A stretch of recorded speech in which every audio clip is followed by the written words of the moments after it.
Band will perform our national anthem as we honor those who ensure the safety of citizens young and old.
Thank you to the Brockton High School Band.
representing the winning run. They will pitch to Carl Crawford. Crawford rips it back up the middle into center field. From third comes Lowry, and the Red Sox walk off with the win. Carl Crawford gets it done.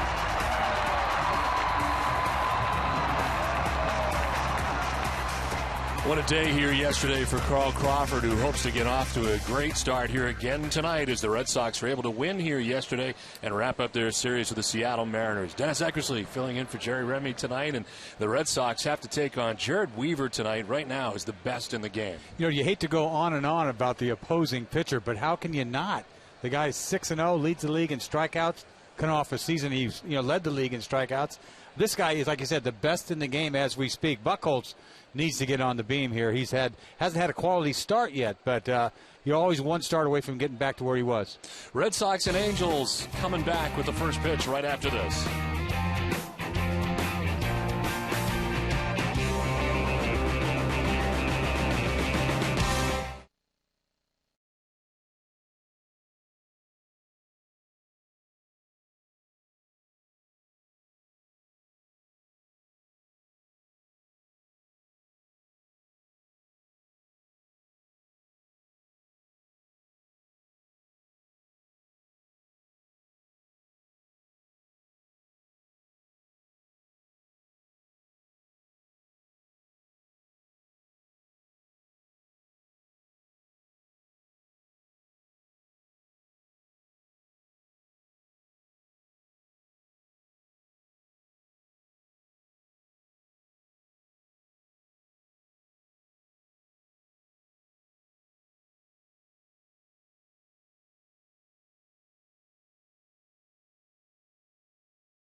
The visiting Los Angeles Angels starting lineup brought to you by Safeco.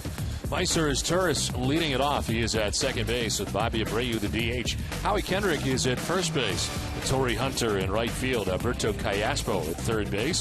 Vernon Wells in left field with Eric Ibar at shortstop batting seventh. Jeff Mathis does the catching. He bats eighth. And Peter Borges is in center field. He bats ninth. On the mound tonight for the Red Sox is Clay Buchholz. His sixth start of the year, comes in at 1-3 with a 5.33 ERA. And last time out against the Baltimore Orioles, a loss as he went 6 2/3 and gave up 12 hits, 4 runs. His last win was at Oakland back on the 20th of April, and his only win of the years. He comes in at 1-3. Meiser is Turris in on the left side, and the first pitch of this one's in there for strike one. That's what you love to see him do, Buchholz, establish that fastball. We've been watching a lot of his appearances. You know, his walks are up. He's been in a stretch a lot. Last time, a career-high 12 hits off him. The 0-1 is slap foul, and it's 0-2. Seemed like he got in a lot of deep counts in that outing, and there were a lot of hits off him, but he was not ahead of a lot of guys. And starting off ahead here, Meiser is Turris. Turris has been very versatile, playing third, short, and second, and tonight gets the start at second base.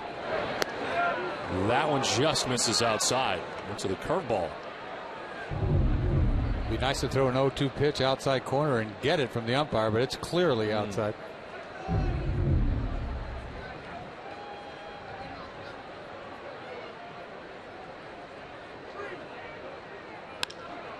to right center field, and this is going to get down for a base hit. Over quickly is Drew. His Turris is thinking too. The throw from Drew is good, and his Turris is safe. He eluded the tag, but then is out. He was safe at first, but then comes off the bag, and the tag is slapped on him. He is out. Socha thinking about heading out there, but he just came off the bag. Well, I thought he might have been out to begin with. Yes. You see this ball hits in the gap. Luckily, Drew's all over this, sees him going for second. You see him, he gets off the bag there, and that's why he calls him out. You'd think his toe might have been on there, but I thought he was out right here, but he was safe. A good call there, and I guess another good call here calling him out. Never did get back. Jed Lowry slapping the tag on. Very aggressive play. I mean, this is pretty much, this says it all about the Angels. This is what they do.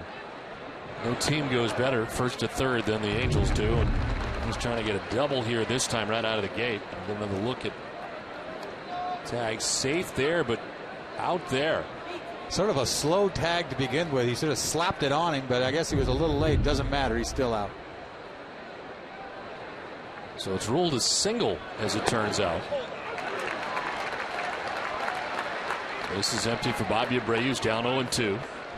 Patient hitter, guy walks a ton still. It's at 271. That average is moving up with a home run and 9 runs batted in. When we were in Los Angeles to take on the Angels, numbers were really low, and that could be said for Torrey Hunter and Vernon Wells. Mike Socha's team has played well since the Red Sox left after Boston went in and swept the 4-game series in Anaheim. 0-2 is just inside. 96 that time from Buchholz. He made sure he got that in. Last pitch he threw to his Turris didn't get it in enough, and he hit that ball in the gap. Bobby Abreu's 6 of his last 8 games hitting safely, and series against the Rays was hitting at 455. The 1-2 on the ground. Buchholz threw the bare hand out. It gets back up the middle into center field, a base hit. So that highlights the play at second base for his Turris as Abreu gets a base hit. A little two-seamer looks right here. Ball's down middle. Not much you can do with that unless you're about 6'10". We've seen a lot of that lately, these guys, these pitchers, haven't you? Yes. I guess it's hard to resist throwing that bare hand up, even though you really shouldn't as a pitcher. Yeah, I mean, you're going to do it. It's not like you have time to think about it. Natural reaction every time. 1 out runner at first, and Howie Kendrick in on the right side, batting out of the 3 spot as he takes ball 1. Kendrick hitting in an even 300 with 6 home runs and 12 runs batted in. He scored 7 runs and had 10 hits in his last 6 games, hitting at 455. Leads the Angels with 33 hits on the year. So 11 multi-hit games as they check on Abreu at first. This team will run. I mean, they got a lot of guys that are 6-7 guys in the lineup that are capable of running. They don't necessarily steal 30-40 bags, but everybody can attempt to push it. And Mike Socha has always been a very aggressive manager, and his roster usually reflects what he likes to do. 1-0 is on the ground and well placed through the left side into left field. Howie Kendrick is on as Abreu takes second. Talked about all the hits allowed by Buchholz in his last outing, and more of the same so far here tonight. You start to say, let's go fastball, let's just get ahead. Well, fastball middle, that ball's not really hit very hard. Ground ball placed nicely between short and third. Let's take a look at the Red Sox defense, brought to you by Jordan's Furniture. Third to first, Youkilis, Lowry, Pedroia, and Gonzalez. Youkilis back in there today. Left to right in the outfield, Carl Crawford, Jacoby Ellsbury, and J.D. Drew. Jason Varitek catching Clay Buchholz. Red Sox third in the American League in fielding percentage. Runners at first and second, 1 down in the inning for Torrey Hunter. It's been a slow start average-wise for Hunter. Take strike 1. 227 average to begin the year with 4 homers and 13 runs batted in. He is the only Angel to start every game so far this season. Has DH'd a few times, but he's been in the starting lineup every day.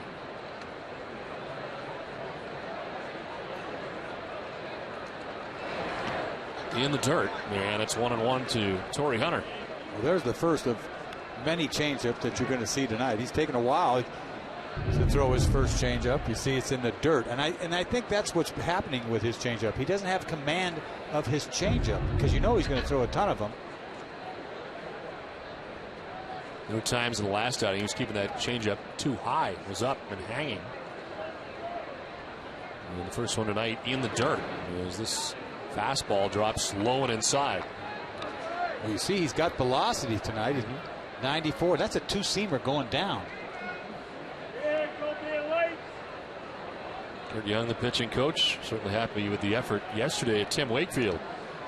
Red Sox not sure what to expect yesterday in the spot start. Wakefield was exactly what they needed. The inside again, and it's 3-1. Tim Wakefield yesterday, giving him 5 2/3. The charge with a runner was an inherited runner that Bobby Jenks allowed to score. He walked a batter and struck out 3. What's he doing down there? He's not going to be pitching tonight. Of course not. The question is, when is he going to be able to be available again? Terry Francona was asked about that before the game today, and you kind of lose your long man now with him pitching yesterday. That's pieced together. Should that happen? This is to third. Euclid touches third. Cross the diamond, a double play. Exactly what Clay Buchholz needed. It ends the top of the first. The Red Sox are coming up.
Park. Let's check out the Red Sox starting lineup. It's brought to you by New England Chevy dealers.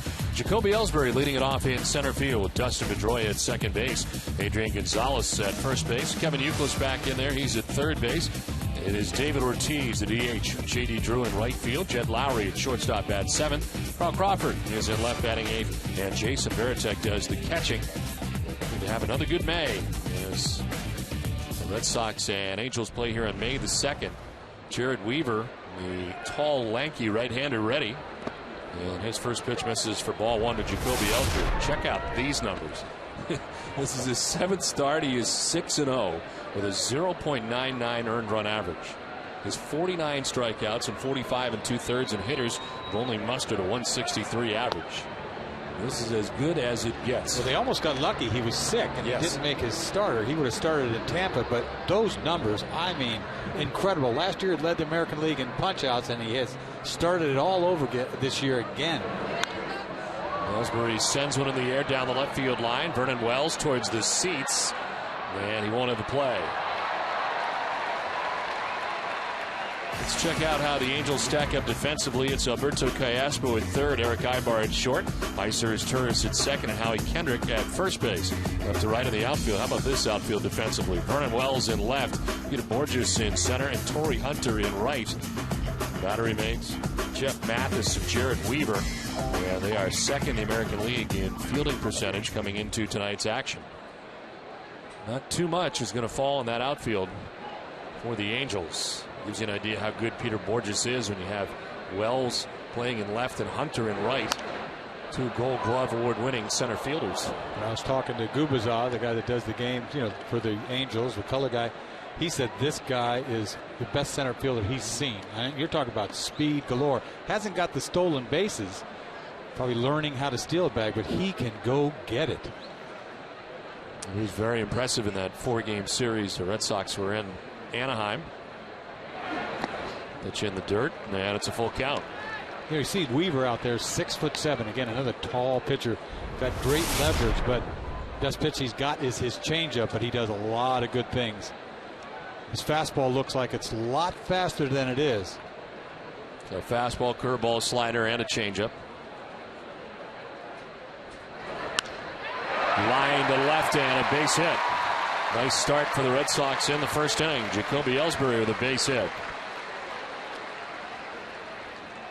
Ellsbury tries not to do too much. It was a perfect thing. You see a fastball away.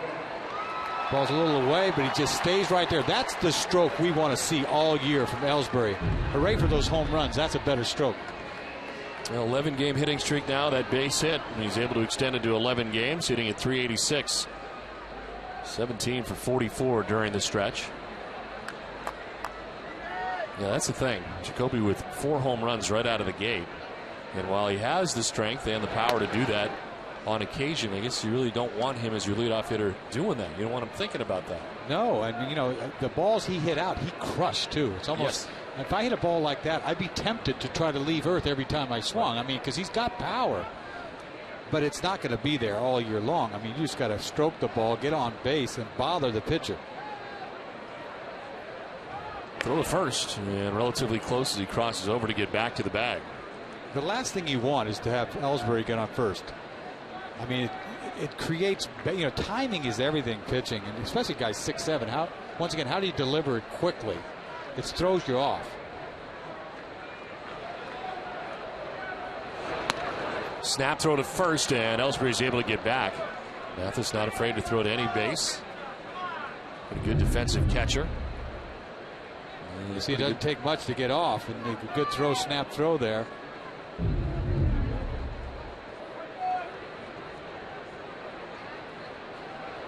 Weaver falling behind Pedroia 2-0.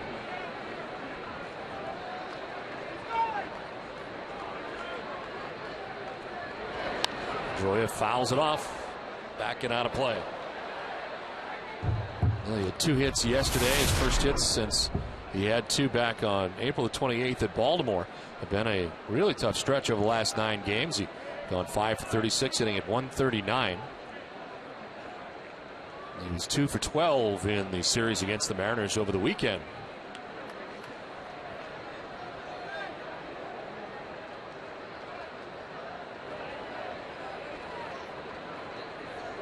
Ellsbury started and stopped as Pedroia sends one down the right field line towards the pole, but foul. Came up short and wide of the pole. Well, I'll tell you, when you're going good, 2-1 slider right here, good swing at this pitch. And when he's going good, he hits that ball down the right field line. It's fair, double, and you start to get on your way. And the laser show would begin. But you see, just a little off, ball's foul. Good pitch to handle.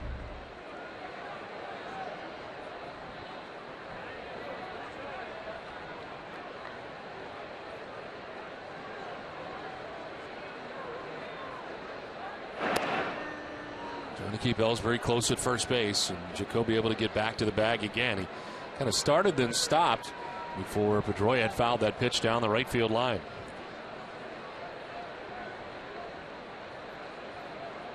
He's 5 for 8 in stolen bases attempts so far in 2011.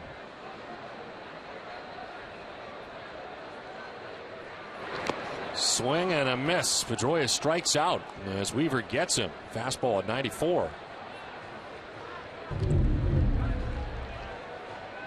The other night, a chance for Dustin Pedroia down that right field line that ended up finding what little foul ground there is down there. I'm telling you, it's stuff like that ball falls in, you're on your way, and then you see this fastball beats him, just absolutely beats him down and away. And we've seen a lot of that in this bad spell for him, swinging wildly, balls getting in on him. And when he gets hot, he uses the whole field, and you can't get him out. So it's just a matter of time. One out, Ellsbury at first base, and here's Adrian Gonzalez. Takes ball one. Gonzalez sitting at 312 with a home run and 15 runs batted in. Gonzalez is 3 for 4 in his career against Jared Weaver. There goes Ellsbury. The pitch is high, and the throw is going to kick off Ellsbury and bounce out to shortstop. He collided there at second base with Ibars. He goes in hard. The throw actually hit him and kicks off. Stolen base for Ellsbury. Well, I'll tell you what, Mathis gets rid of this ball in a hurry, and the ball just barely one-hops right on the money, but he steals this bag. That's as good as it gets for a catcher on his throw quickly to second base, and he's still safe. I think he's safe even if he caught that ball and put the tag on. 6 steps on the year for Ellsbury. 1 out. And Jacoby at second base. Adrian Gonzalez had taken a pitch for a ball.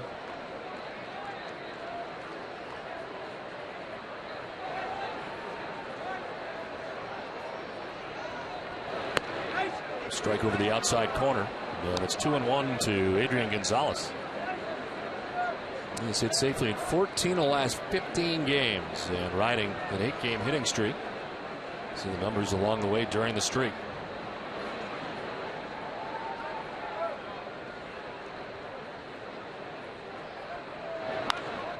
Popped up.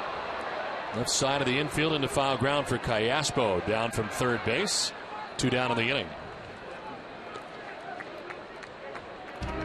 Boston Red Sox baseball on NESN is brought to you by AT&T, your New England Subaru dealer, Dunkin' Donuts, and by Southwest Airlines. 2 down here in the first inning. Jacoby Ellsbury at second base. And here's Kevin Youkilis battling that sore hip. Back in there today, hitting .218, 5 homers, 15 runs batted in.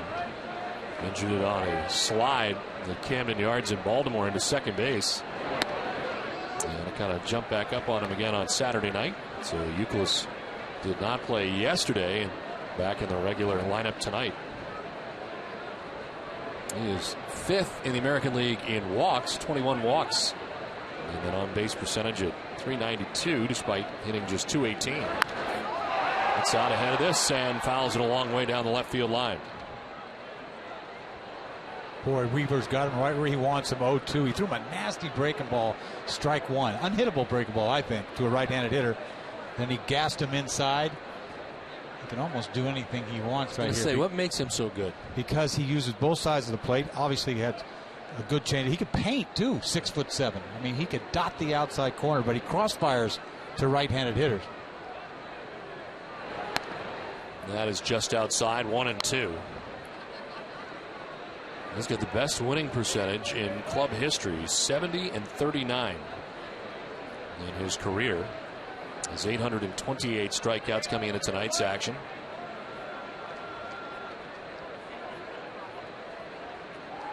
And his 6th victory by April the 25th, which is the earliest date in Major League Baseball history.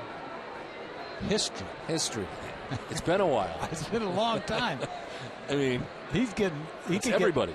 6 wins in a hurry. Yes. As quick as you can get there. That includes you. I mean, look, these numbers are sick. And he was sick yesterday, and the Red Sox would have missed him had he pitched yesterday. They missed him entirely when the Red Sox were on the West Coast. The 4-game sweep to not have to face Weaver at all.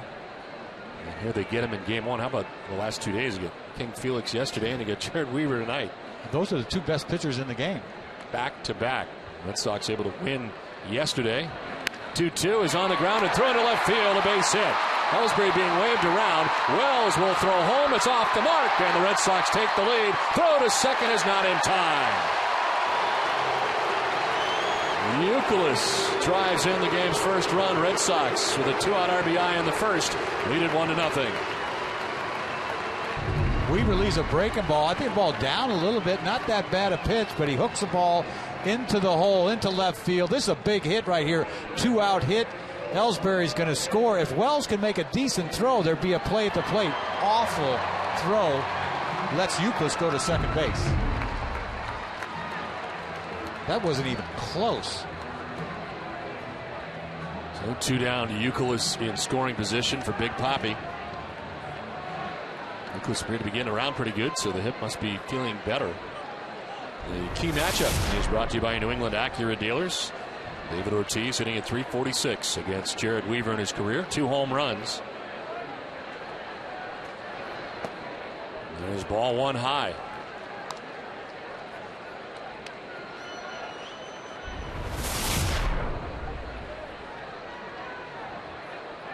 The numbers for David Ortiz. 2 home runs on the year, both coming in that first weekend in Texas.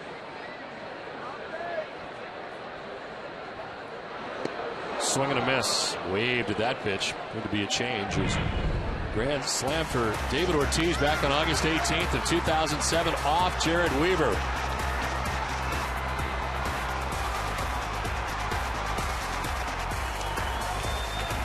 A 10-5 Red Sox victory. And Ortiz looking to do some damage here. 4 seasons later. 1-1 is popped up into shallow left. Wells will make his way in. Still coming, and he'll make the catch. The shortstop Ibar nearby. Red Sox get a run, take a 1-0 lead.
Lead it 1-0 and a very nice touching ceremony here from Fenway Park before the game and across the major leagues. And what a scene last night at Citizens Bank Park in Philadelphia. And it just brings you back to 10 years ago, no doubt about it. And a very patriotic night here at Fenway Park and all across the major leagues. You talk about perseverance. Wow. It's undeniable. The United States was not going to quit. It's incredible how they went about it. Really is fascinating. Amazing. And the details are just coming out more and more by the moment. The 0-1 pitch is hit in the air to right field. Back goes J.D. Drew. He makes the catch for out number 1. Now the Red Sox yesterday with a nice victory as they take the last game of the series between the Red Sox and the Mariners.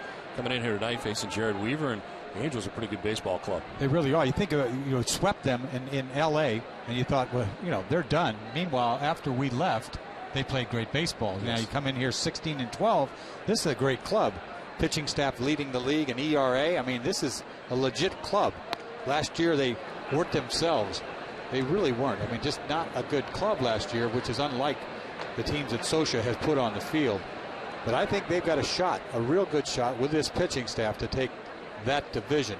It's not for Texas. I think Texas is going to have their problems. Here's a high fly ball to left field. It'll stay in the yard as Crawford backpedals shy of the track and makes the catch for the second out. I want to remind you to stay with NESN after the game for complete coverage of Game 2 of the Eastern Conference semifinal between the Bruins and Flyers. Catherine and Gord will have highlights and reaction within Red Sox post-game coverage as the Bruins look to take a 2-0 series lead before heading home for Game 3 on Wednesday. So 2 fly ball outs here in the second inning for Clay Buchholz. There is Eric Ibar. You look at the additions for the Angels coming into this year, and they've got some homegrown talent that has been added, not in the lineup tonight. In Trumbo and Conger, both the local products. And they add Vernon Wells, which is kind of a head shaker at the time because he had signed that big long-term contract for a lot of money with the Blue Jays, and it appeared everybody knew that the Blue Jays would like to move him and unload some of that money, and the Angels, they took him. Well, he didn't give us any time to talk about him. He swung at the first pitch, which he has an occasion to do. Right. I mean, he's a very aggressive hitter. But I'm shaking my head, too. I mean, they picked up a lot of money. Yes. Now, when they went into the offseason, a lot of people thought that Adrian Beltre could be heading to L.A. They also thought Carl Crawford could end up in L.A. They ended up with neither. So you get into that part of the offseason and you say, what are we going to do? But Vernon Wells is a very good player, but you're right. They took up a lot of money. And this is grounded foul. Well, they looked at it like this. He's got 4 years left at 20 plus. Right. Crawford would be 7 years at 20 plus. Right. So I guess that's the thinking. But Vernon Wells played well last year. Made the All-Star team, right? Don't get me wrong. Yeah, I'm a big Vernon Wells fan. I used to really be a big fan of his, but I think he's on the decline. I really do. Even though he had a great first half last year, hit some home runs for Toronto, but not a good time to decline when you got 4 years left at 20 plus. Vernon Wells, look at his career numbers over 1,400 games. Some of his best years came with Carlos Delgado batting behind him in Toronto, and that was a great 3-4 combination for a lot of years up there. Former first-round draft choice, of course, of the Jays. 2-2. He is in the dirt, and it's a full count now to Ibar. That's why it's so important when you go to a new team. I mean, that's the only team he played for, right? Was Toronto, yes. And then you go over here.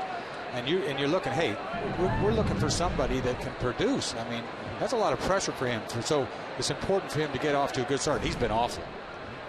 He had 30 home run seasons while in Toronto, but you think about his average, and so far Wells hitting at 170 with his new team. It is on the ground, right side. Pedroia slides to his right and throws out Ibar. Buchholz has a 1-2-3 second. It's 1-0 Red Sox.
Park, Red Sox on top 1-0 as J.D. Drew leads it off. Jared Weaver, who came into this game tonight with a 0.99 earned run average, surrendered a run in the first inning. 2-out RBI single for Kevin Youkilis. And the Red Sox lead it 1-0. His 25th pitch is on the corner.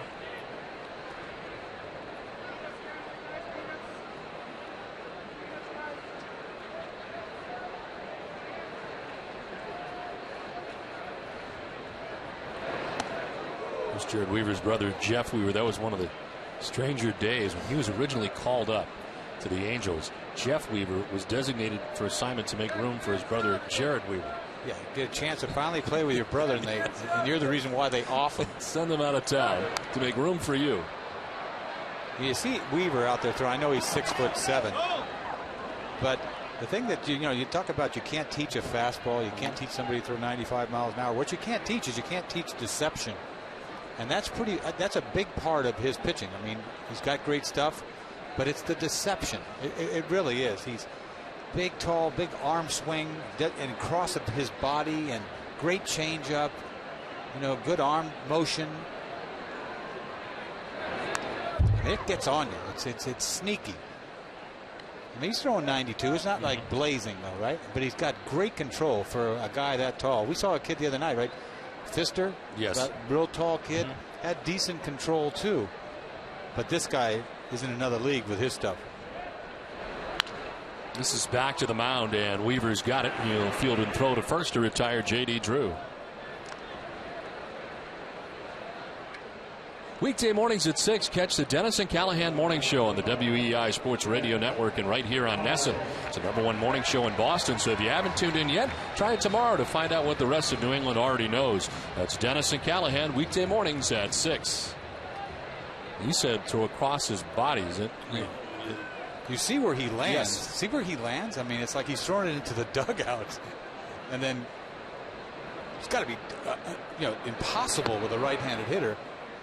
When you think about throwing across your body, sometimes you think about guys who get injured that way. Does he look like a guy who could injure himself with that kind of delivery? Or he looks like he's got good mechanics, though, to me. One is fouled off. He's still on top. It's not like he's sidearm. But he's got a very loose delivery at the same time. He's got that spaghetti arm, sort of. I mean, he's a skinny dude. The strikeouts total has gone up every year over the past, 4 or 5 years. And this is hooked down the right field line, foul. He's listed at 6'7", 215 pounds. And of course, pitching where he is from. Yes, he was born in Northridge, California. Resides in Simi Valley during the offseason. First-round draft choice, 12th overall back in 2004.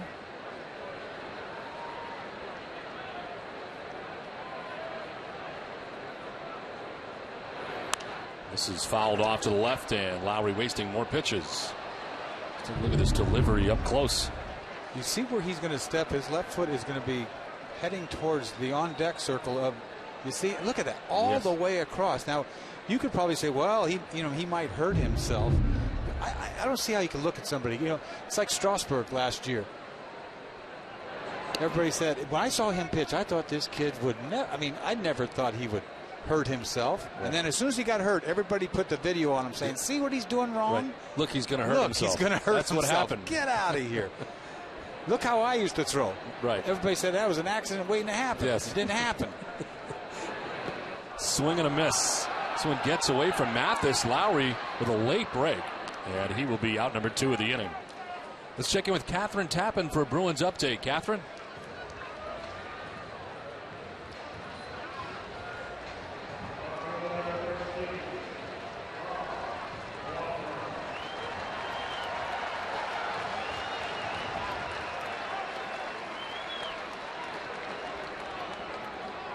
Thanks, Catherine. Back here at Fenway where the Red Sox have a 1-0 lead against Jared Weaver. And Carl Crawford with a swing and a miss for strike 1.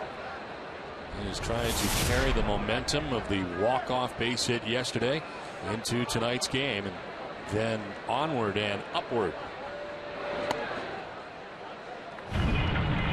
Well, this was the right moment for the right guy.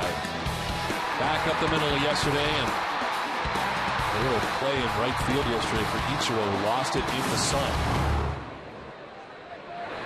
This is off the end of the bat and towards short. Ibar, bare hand, no play. Crawford's aboard. And this is exactly how it starts.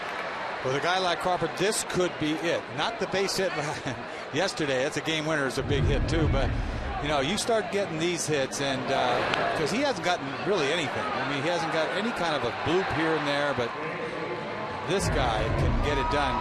Ground ball to short sometimes is a base hit.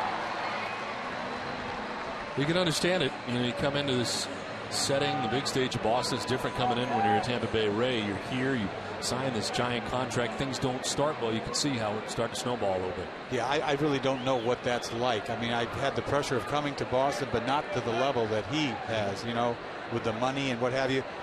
And he doesn't admit it. I mean, this is a tough place to play. And if you don't get off to a good start, it can eat at you.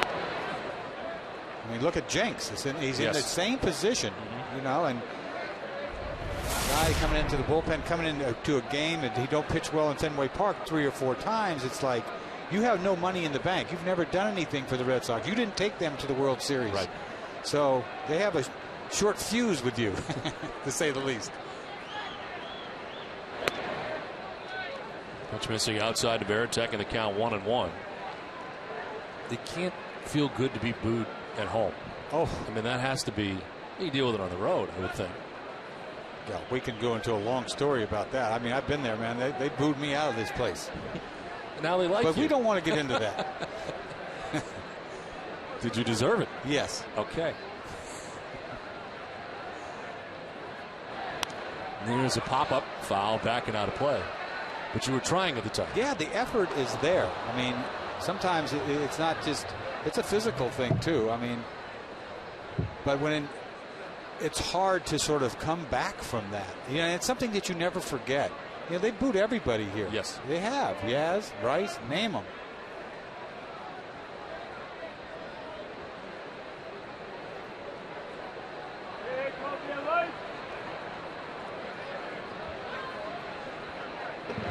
Pitch out, nothing doing as Crawford remains at first base. You'd think he'd take a shot at stealing second base. We know Socio can pitch out twice. He did that in Anaheim when we were there. I used to see guys pitch out a lot more years ago. Especially with a control pitcher. It's not like, you know, he can throw strikes. He can take a shot.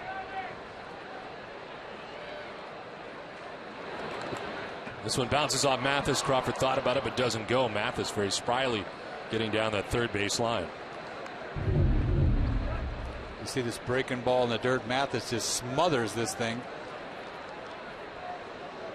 Well, if you were asked to do back-to-back pitch outs, I mean, does that put you in a tough spot now? Oh, it does. 2 balls? It does. I mean, you don't want to get 3 balls on somebody. I could see going, you know, pitch out twice, first pitch, second pitch, but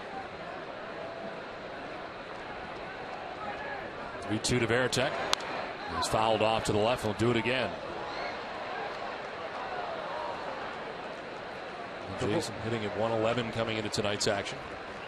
But we could talk about that booing thing at some point again, but yes, you know, because it's a lot behind it, especially if because I know it's just so hurtful, and everybody thinks because you make X amount of dollars that, you know, that's going to help. It's not going to help. There is strike 3. Veritek strikes out. It's a third K for Weaver. Red Sox are gone in the second. 1-0 Boston through 2.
This May, visit Fenway Park to see 2 great Red Sox games. First, be there when the Red Sox play either the Angels or Twins, and then pair that with a date to see the Chicago Cubs. A long-awaited return to Fenway Park. Seats are available in a variety of locations throughout the ballpark. Visit redsox.com/doubleplay to get your tickets today. Third inning back at Fenway Park. Red Sox have a 1-0 advantage over the Angels. Clay Buchholz returning to the hill, and as Jeff Mathis, Peter Borges, and Meiser Turris to bat in the inning. And Clay Buchholz making the start tonight after he had the flu, and of course Daisuke Matsuzaka missing what would have been his regular day, and Tim Wakefield mixed in there, and a bunch of changes for the Red Sox, and we kind of wondered how the rotation would break down. And yesterday Terry Francona said they would have it all figured out today for the rest of the week, and they do indeed. Announcing before the game, this is the way it's going to break down now. It'll be Lester in game 2, Beckett in game 3. Lackey will pitch against his old team again on Thursday. Then Daisuke will make his start on Friday, and then we'll see Clay Buchholz again against the Twins on Saturdays. That's the way the rotation now looks. Mathis waiting on a 1-1.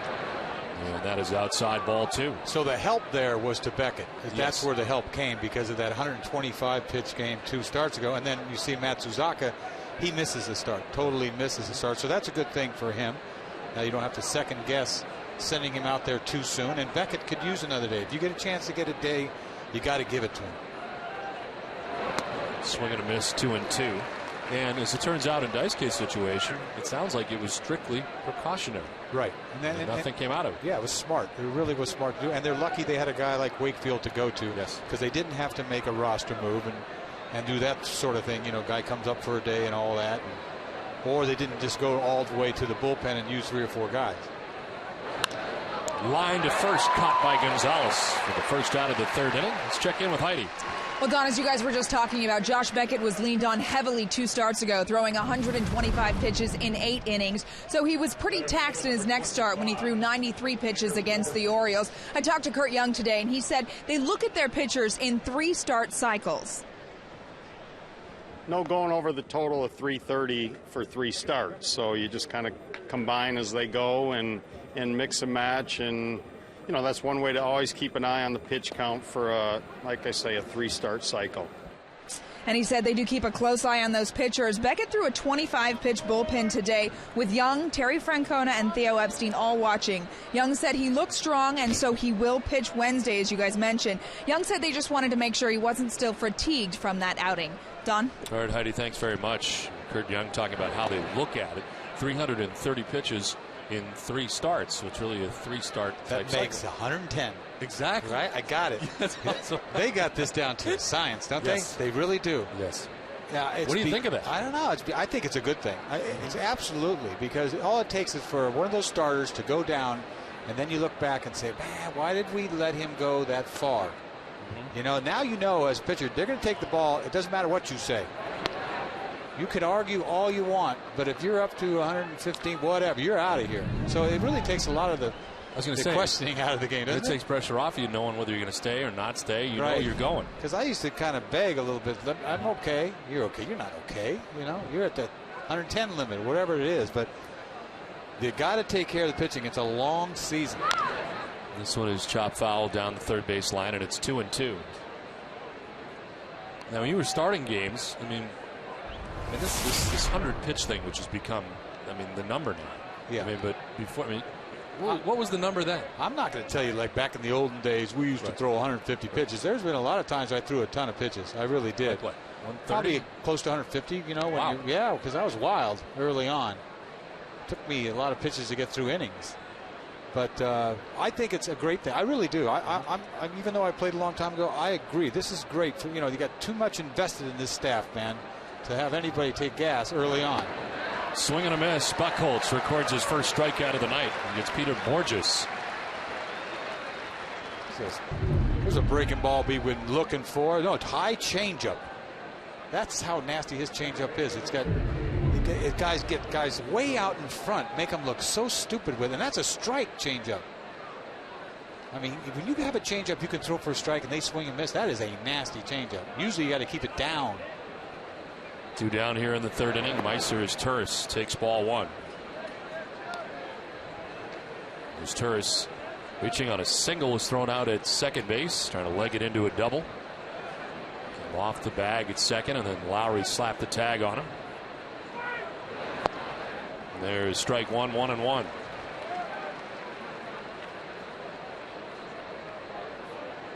Huh. I wonder what's wrong there. Fingernail? Yeah. Blister? Something. Yeah, something. Tip of the finger he's looking at. We're all over it. 1-1. Foul down the first base line.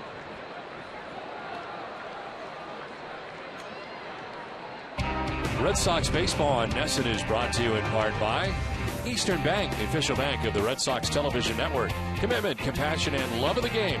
Find out what we're made of at easternbank.com. 2 down here in the third inning. A 1-2 to his Turris. He is down the left field line, a foul ball.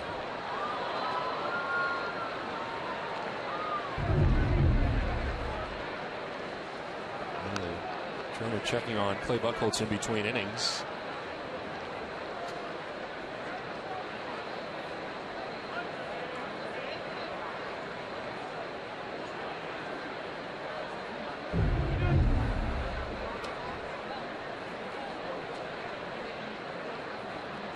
A 1-2 pitch to his Turris.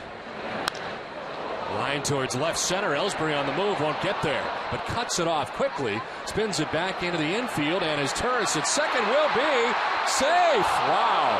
Throw beats him, but apparently he eluded the tag and almost got caught again trying to make it a double. I said there's no way he's going to try to get 2 out of this, especially when Ellsbury came up with it in one hop, and I thought he was out. I mean, once again, the tag wasn't a sweeping tag. Once he gets to the ball, Ellsbury on one hop, I said, there's no way. But he's testing his arm because he doesn't think he has one. And you see the tag, he acts like he got him the first time, but he goes out and catches the ball before the bat. He looks out. Oh, yeah, he looks out. But, you know, if he was straddling the bag a little bit more, I know you don't want to get in the way, somebody spike you, but right. He had to go out and get the ball and bring it back to the tag, but he still was out. You see him out in front of the bag, had to get the ball and then take it to the tag. He's got him. He got him.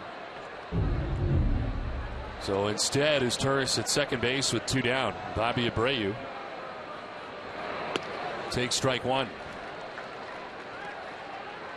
Abreu with a single in the first inning. All the hits for the Angels, they have 4. The top 3 hitters have them. As Turris has 2. Abreu with 1. Kendrick with 1.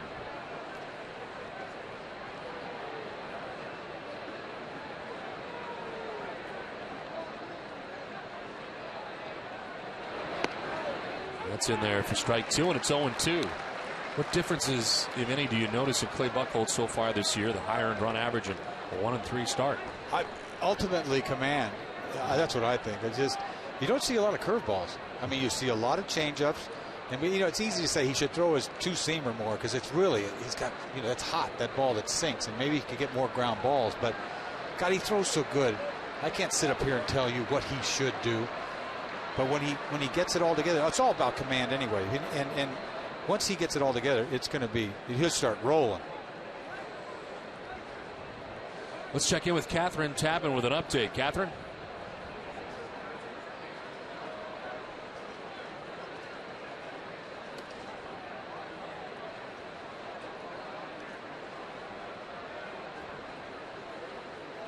Okay, Catherine, thanks very much. As the Red Sox enjoy a 1-0 lead here at Fenway Park.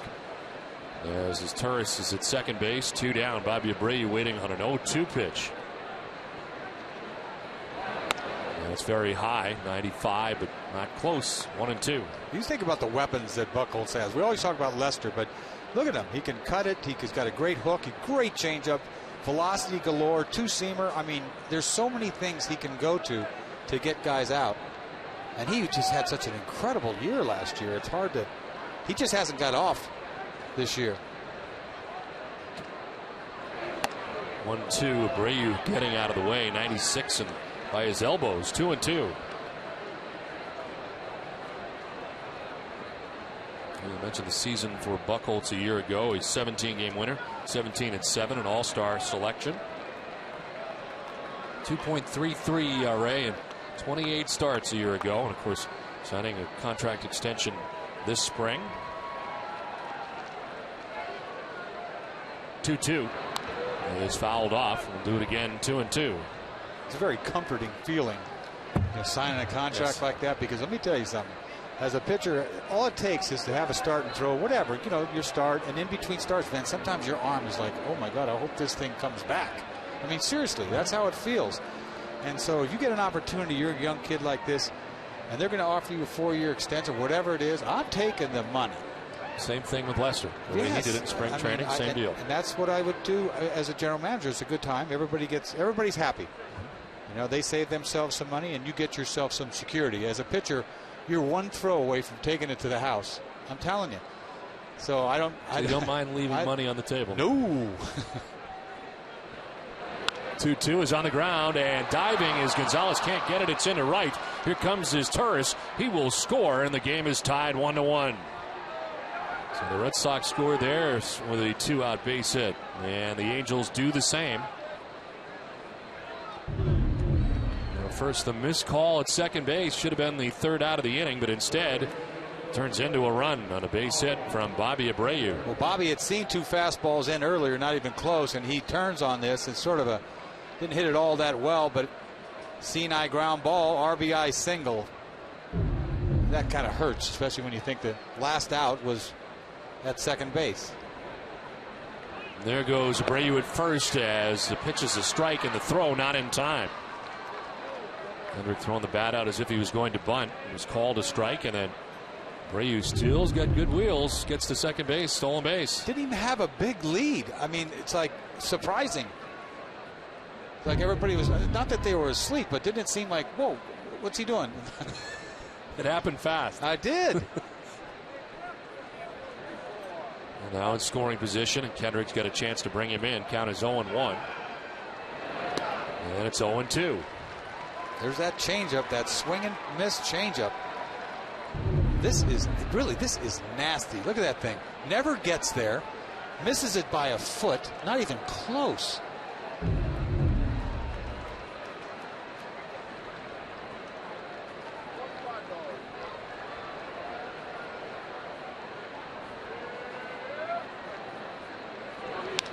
On the ground towards third base, Youkilis with a toss across in plenty of time to end the inning. The Angels answer with a run of their own in the top of the 3rd. We're tied at 1.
The official hospital of the Boston Red Sox is asking, what do you know about keeping bones and joints strong?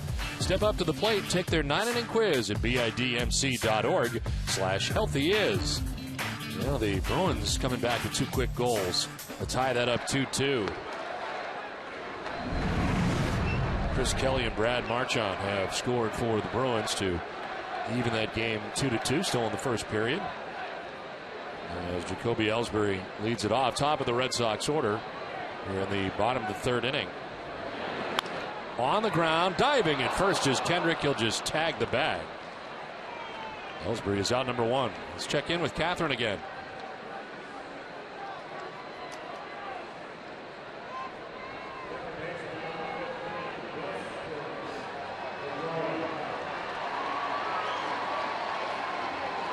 Okay, Catherine, thanks very much. These are the jerseys they wore here for the Winter Classic, of course. 1 out in the 3rd. Dustin Pedroia takes strike 1. How spoiled is this town? Right now. Seriously. Things are looking good. The Patriots, too. I mean, yes. Think about 14-2 last year. Didn't end very well, but every team here has got it going on.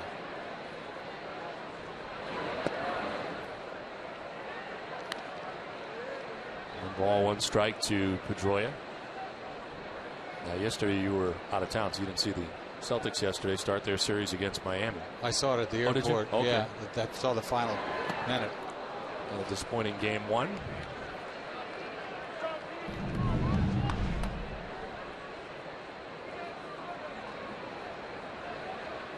Pedroia struck out swinging in the 1st inning. Jared Weaver has 3 Ks through 2 1/3 innings. Protects the plate, fouls it off to the right. Boy, it's a tough at bat. When you make Pedroia look like this, he's like 3 for 23 coming in against him, and we've seen a lot of those swings from him. He's just not the opposite of not locked in is what Pedroia has been. He's just, I know he got a couple hits yesterday, but you're facing some tough pitchers. This one is chopped left side. It'll go to the hole. It's short. Ibar's long throw is dug out by Kendrick at first base. With the 2nd out here in the 3rd inning. 6-3 in the putout. Looked like Cayaspo was going to try to cut that ball off at 3rd. He didn't. And Ibar deep in the hole. The long throw is dug out by Kendrick. He's got a gun too, Ibar. Yes. This is the big leagues. You know when they hit a ball in the hole like that. You're in the minor leagues. You're going, oh, I hope he makes a play. Meanwhile, he gets his glove on it. You're out. This kid's got a gun. 2 down in the 3rd inning. Here's Adrian Gonzalez. Takes a breaking ball and hits it in the air out to right center field. Borges, plenty of room out there to make the grab that ends the inning. We have played 3 from Fenway Park. Game tied 1-1.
Red Sox get a save. CVS Pharmacy will donate $500 to Children's Hospital Boston.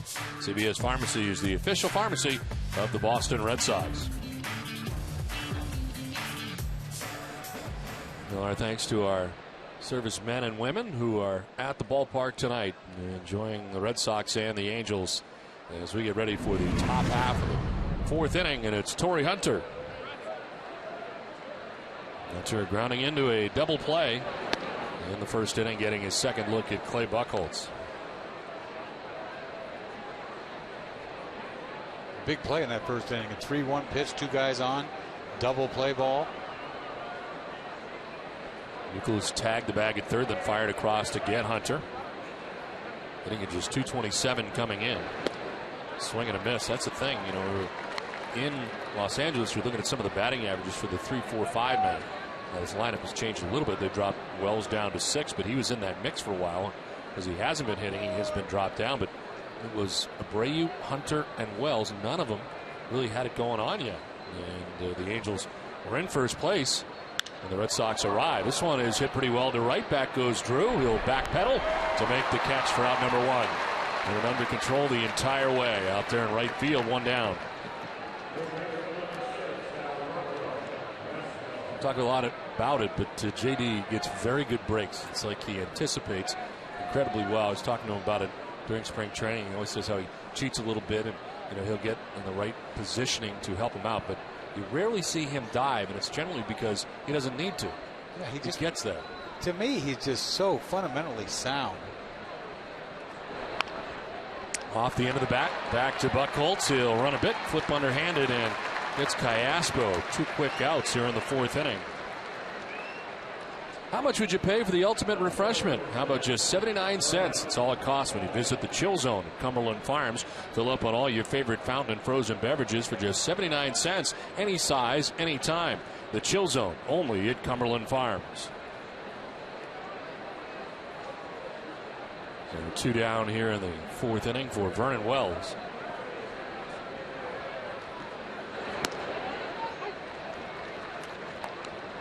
I saw Hunter hit the ball to JD for an out, but these guys, both Hunter and Wells, they try to yank. They're trying to leave. They get in that pull mode. Wells left 31 times last year in his final year in Toronto. There's a ground ball to second base. Pedroia backing up to the outfield grass. And a quick and easy 1, 2, 3, fourth inning for Clay Buchholz. 3.5 done, tied at 1.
Trivia question.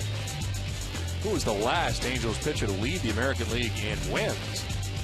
Well, the answer for you a little bit later. Of course, Jared Weaver's got 6 wins without a loss coming into tonight's action. Twined in a 1-1 game here at Fenway Park. Last half of the 4th inning, it's Youkilis, Ortiz, and Drew to face the lanky right-hander. That's unhittable. Crossfire, paint, outside corner. How are you supposed to go out there and hit that? You know, I mean, you got to stay in there a long, long time.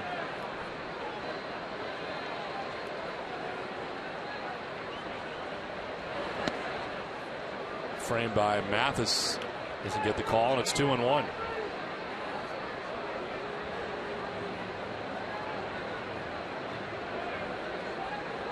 Youkilis with a single, an RBI single at that in the first inning to drive in Ellsbury. On that corner again, and it's 2-2. Oh. You know, you talk about this Weaver having a great changeup. I'll tell you what, Buchholz is right there, though. I mean, you got to think about Buchholz has got a great changeup.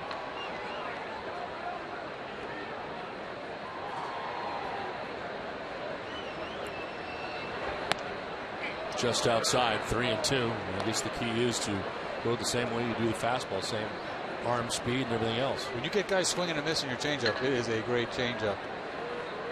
Something wrong with his finger. We've been watching it. On it. That'd be a blister all night. Breaking ball sent foul towards the end of the dugout and beyond it. It's like the tip of the middle finger is what he's been messing with quite a bit tonight. Said something about a blister.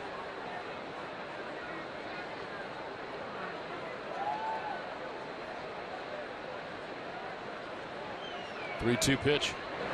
Swing and a miss. Changed up and strikes out Youkilis. 4th strikeout for Jared Weaver. There it is. This is the changeup. Looks like, oh, such a hittable pitch, doesn't it? And it just fools you with his arm speed. Takes off about 10 miles an hour. Pull off. You know, you get a blister not from throwing fastballs. You get a blister from throwing breakballs. I used to get blisters from throwing sliders.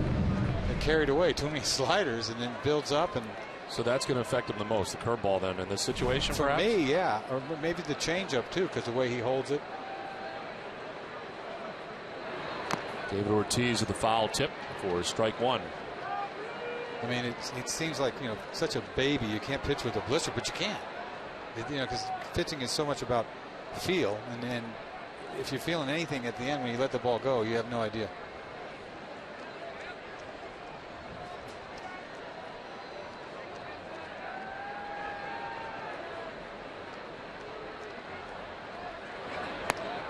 Up high and outside, 1-1 to Ortiz. He flied out to left field in the first inning, 0 for 1.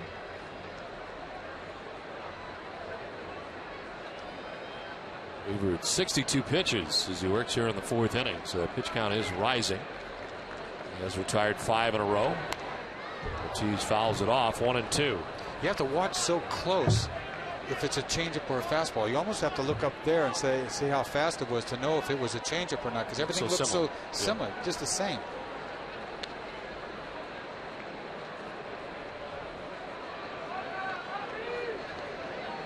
Well, I used to chart pitches when I was a starter and in the dugout. You can't see anything in there. That's what I always wondered about that. How do you see it from that location? You can't.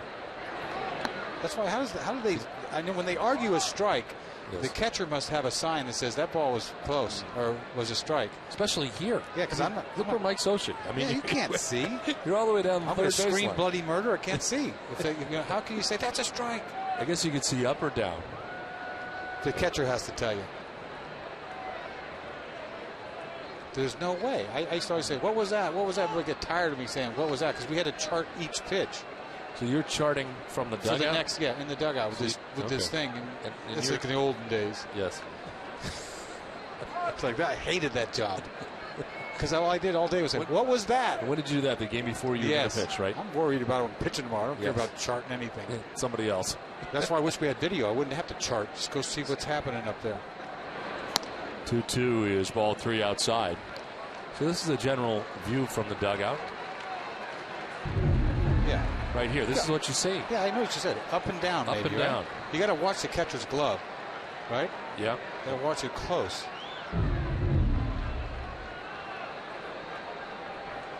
There's the 3-2. Ortiz into the shift. It's Ibar on the right side of the infield. The shortstop throws out Ortiz, 2 down. Let's check in with Catherine Tappan.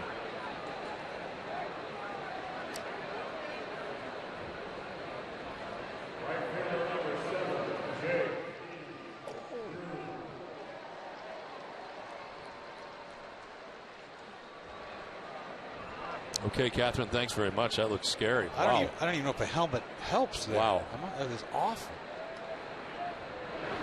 2 down. J.D. Drew stands in, takes strike 1.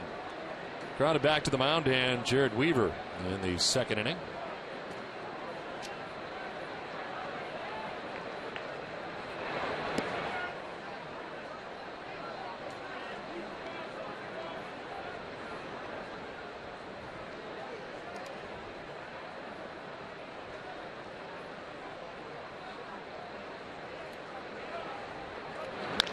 Chopped right side. Second base, Meiser is Turris on to first to end the inning. Quick and easy. 4th inning for Weaver. He's settling in. Game tied 1-1 at the end of 4.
To help local families by donating $1,000 for every home run Adrian hits this season to select Habitat for Humanity affiliates in eastern Massachusetts. 1-1 game as we head into the top half of the 5th inning back at Fenway Park. It'll be Ibar, Mathis, and Borges to bat here against Clay Buchholz, who retired the side in order in the 4th inning, dealing with the bottom of the Angels order here in inning number 5. 56 pitches for Buchholz, in good shape here through the first 4 innings. This side, Weaver has thrown more. He's thrown 69 pitches for the first 4, and we are tied up 1-1. Ibar bounced out to the second baseman, Dustin Pedroia, in the 2nd inning.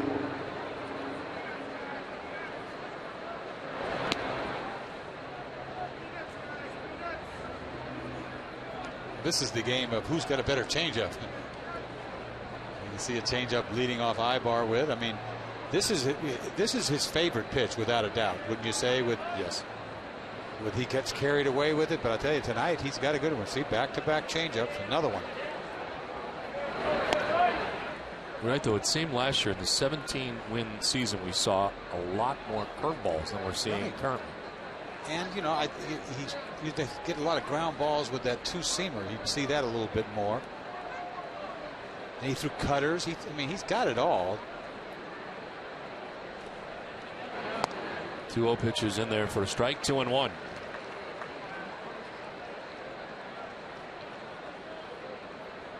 Hasn't had a quality start this year, which is kind of shocking to this point. Longest he's gone is 6 2/3 innings. Gave up 12 hits and 4 runs in that outing. It was a loss last time out against Baltimore. His only win, he went 5 1/3, giving up 1 run. And that was at Oakland against the A's. Left with the bases loaded. Yes, he Bard did. got out of it. Swing and a foul. It is 2-2.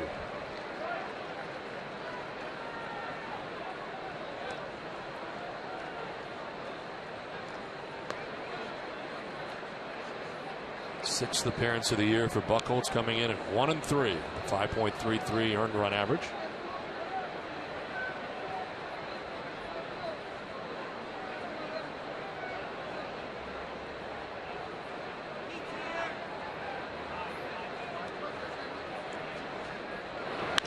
Ibar lines it foul.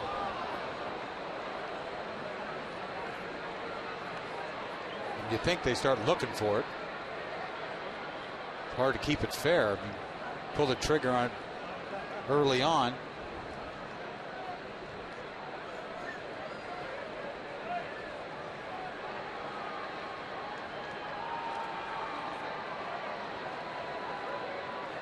Two pitch to Ibar. Runs it in on him, and it is fouled off over the right side. A cutter that time, looked like. Yeah, good cutter. Seen 3 changeups in this at bat. Now he goes inside with a cutter. Good spot for it. Yeah, what are you doing here? 2-2. It's party time for you. Yeah, I don't like to go 3-2. Here's that changeup again. The 4th one in this at bat. And that one not tantalizing enough. Broke off too early. Whoa. Full count.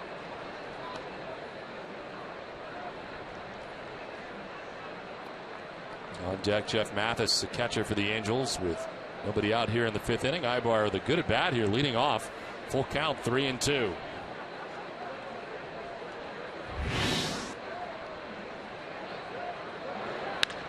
Ground ball right side and quickly into right field. Joy was playing over towards second base, and Ibar, in a lengthy at bat, has a base hit to begin the 5th inning. Well, in between innings here at Fenway Park, Red Sox recognizing U.S. Army Special Forces Sergeant Eric Eamon, who served 5 tours in Iraq and Afghanistan before being seriously injured last year in an attack by insurgents in Afghanistan. Eamon received multiple Purple Hearts and Bronze Stars for his heroic service. Eamon is one of America's many heroes to be honored at Fenway Park on May 22nd of the 2nd annual Run to Home Base. And the Fenway faithful here standing in unison and chanting USA. Sergeant Eric Eamon was recognized here in between innings.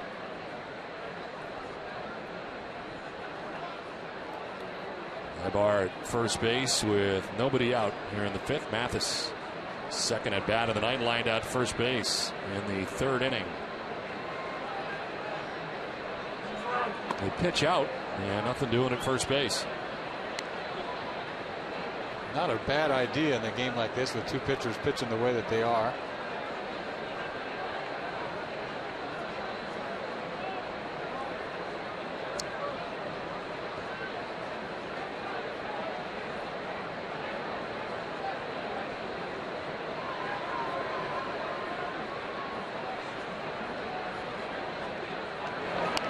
Tried to bunt and pops it up foul, out of play. I'm sure they've asked him to bunt over the course of his career a lot. 24 in his career to this season. Yeah, offensively he just really hasn't produced for them. Catching half the time. Before, when they had Mike Napoli here, of course, he was like the offensive catcher, and then Jeff Mathis was the defensive catcher. Like, so you say, put them both together, you have a great catcher. But as it turns out, he had them both, and they both, had their fair share of time. And of course, Napoli traded away as part of the Vernon Wells deal to Toronto. He's kind of a paper move. He was in Toronto for 4 days before going to Texas. But they don't play this personal catcher stuff either. No. Like I said before the game, is Mathis Weaver's personal catcher? No. Socha, former catcher, he doesn't play that. You catch anybody, and that's not a bad thing. It forces the pitcher to you don't fall into that. Did you like having a personal catcher? Yeah, Had to help. Yeah. 1 1. He pulls back and takes ball 2. Yeah, you get used to somebody. Yeah. Mixing a guy on his the backup guy. I mean, that would probably mess with your life. And then when I was a closer, I used to have my own personal catcher in the 9th inning. I mean, because Steinbach was a kid that just broke in. He was young in his career, and I had Hasse. We'd come in together. So you wanted nothing to do with Steinbach. Hasse had everything to do with giving up the home run to Gibson. He was the one to call the pitch. Yeah. Everybody doesn't know that. No, that's the first I've heard that. See? Wow. All the highlights I've seen, I never thought about. Nobody the pitch knew was that. Called. Yes. Why didn't you shake him off? Steinbach caught 8 innings. He came in with me. What's he doing coming in? You could have nodded. No, I'm going to throw something else. It's like defensive replacement. This. Yeah. No. I could have said no. Yeah. So it's my fault? Well, kind of. You got to trust your catcher, right? I guess. Did you always trust him? They don't get the loss is the problem. Right. He walks off the field. There goes the runner. 3-1 pitch is ball 4. Mathis will head down to first. That's just too much concern. With Ibar over there at first base, he did the Statue of Liberty play where they just hold the ball. That's what the Red Sox do a lot in the running game. They really do. I mean, it works. I used to hate to do that because I couldn't wait 2 seconds, right? It seems like an eternity when you're holding the ball like that. Yes. 1001, 1000. I want to throw it with patience. I can't do it. I can't do it, and it's hard to watch. It's hard to announce. It is because they're just he's holding the ball. He's going to just keep holding it. Beckett does it all the time. Yes. 2-1, nobody out. Peter Borges drops the bunt down and it kicks foul at the inseam of the grass and just did push foul. It's time now for the answer to tonight's AT&T trivia question. Who's the last Angels pitcher to lead the American League in wins? Former Red Sox pitcher Bartolo Colon, 21 wins in 2005. He's one of 2 Angels pitchers to lead the AL. You have to go back to 1964 for the other Angel pitcher who had led the league in wins. Dean Chance tied for the league lead with 20. John Lackey had 19 wins for the Angels in 2007, but he was 1 behind CC Sabathia for the league lead. So Borges bunting again. He is, and pops it up foul out of play. So that didn't work. Boy, you don't see that very much in the American League, do you? Saw Mathis try to bunt. Borges trying to bunt. The first bunt was a beautiful thing. It was almost a blueprint right down the line. It went foul, luckily for the Red Sox, and then that wasn't real pretty. Well, these are the things you're going to be asked to do if you're going to play for Mike Sochi. He's going to do a lot of stuff. 2-1, nobody out. Borges waiting on an 0-2 pitch.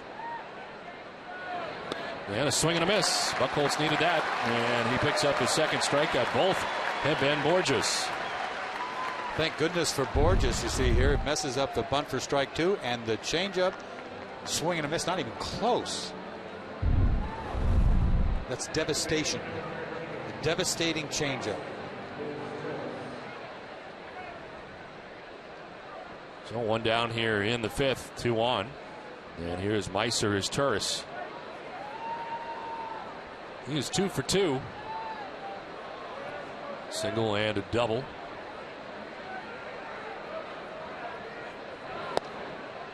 And he takes ball 1. Tried to stretch that.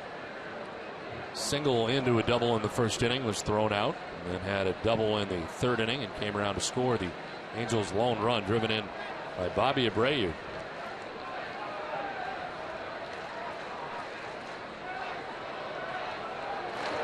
In the dirt, kicks off of Veritek, trying for third is Ibar. The throw not going to be in time. By the time Jason came up and was able to throw, he really didn't have much behind the throw. And a wild pitch charge to Buchholz. He just shoves his ball right into the ground. Tough play for Veritek, because what's he going to do? Pick it and throw to third? I mean, it's just a really difficult pitch. Shoves it, almost hits home plate. And it comes up in a hurry because it was a fastball, I believe he yanked. So now 2nd and 3rd on the wild pitch with 1 out. And it's 2-0 to Meiser, his Turris. Make it 3-0, and again Veritek that time having to slide to his right with the runner at third base.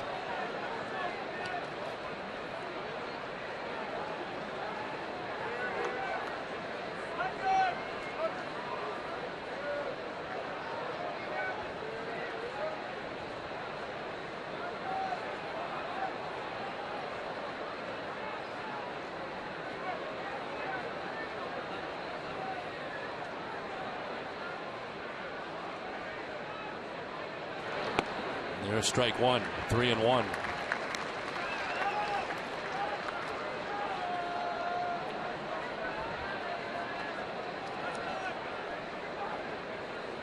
Leadoff single for Ibar started the inning. A walk from Mathis.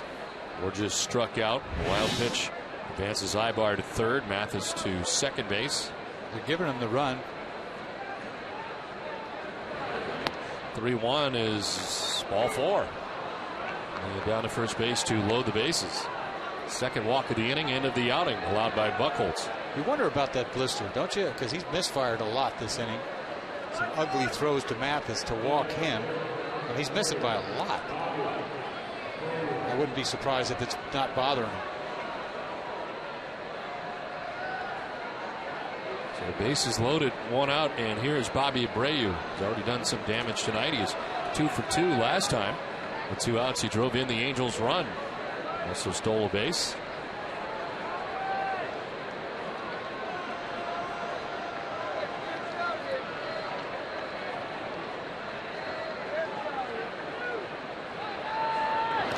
In the dirt for ball one. Looking for a ground ball. Obviously, that'd be a beautiful thing right now, but he has no feel for that changeup right now.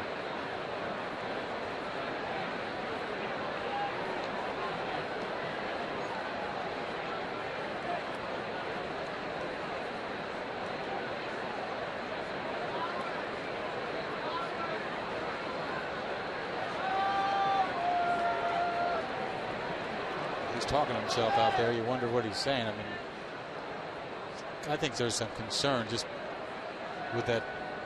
I really do, that blister.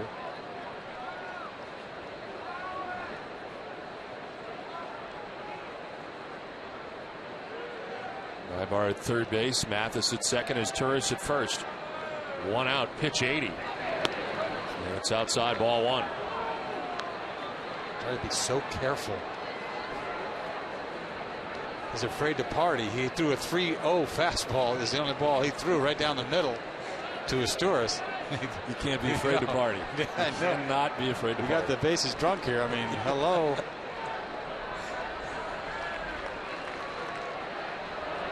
Swing and a miss.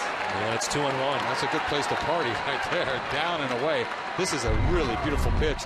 You see Ibar, he pulls off. Doesn't stay on that. He's trying to yank. When in doubt, down and away. Paint. And the numbers for Abreu in this situation, including 9 grand slams.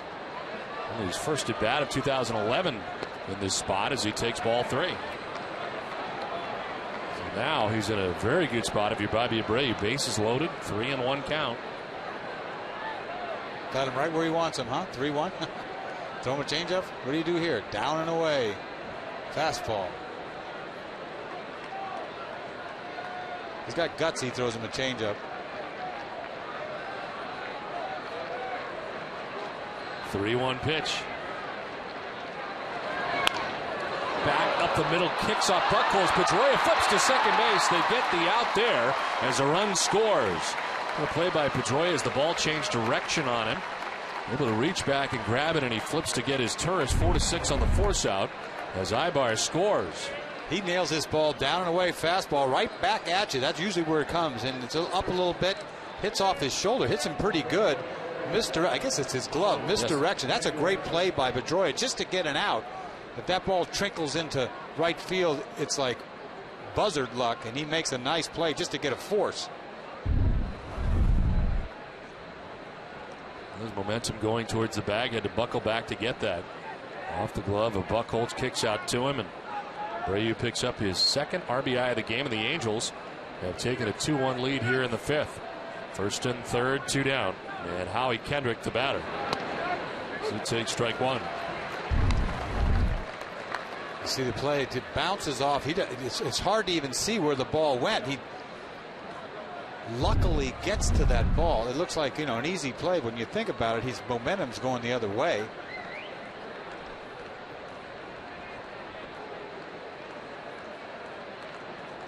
He may not be hidden, but he always makes the plays, doesn't he? He does. Kendrick 1 for 2 in the game. Singled in the first, grounded out in the third. There's ball one, a little bit high, 1-1. Looked like he wanted it. 92-mile-an-hour fastball.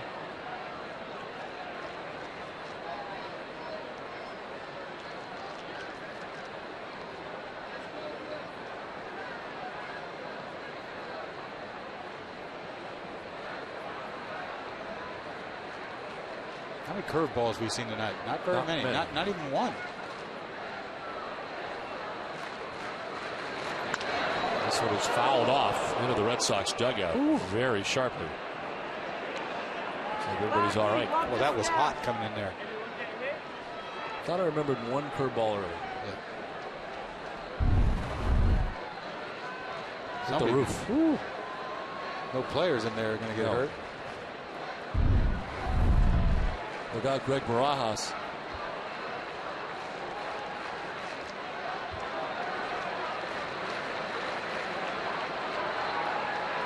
The 1-2, a look to third, a look to first, doesn't throw to either venue.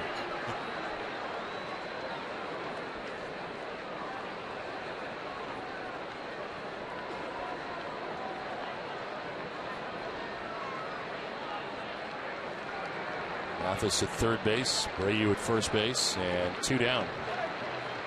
Angels have taken the lead here in the 5th. Muckholtz trying to get out of any further damage as this one is sent foul off to the right. Kind of an ugly changeup right there. 1-2, not even close. The other ones have been in the dirt. This one's like up middle. And that was just a bad changeup.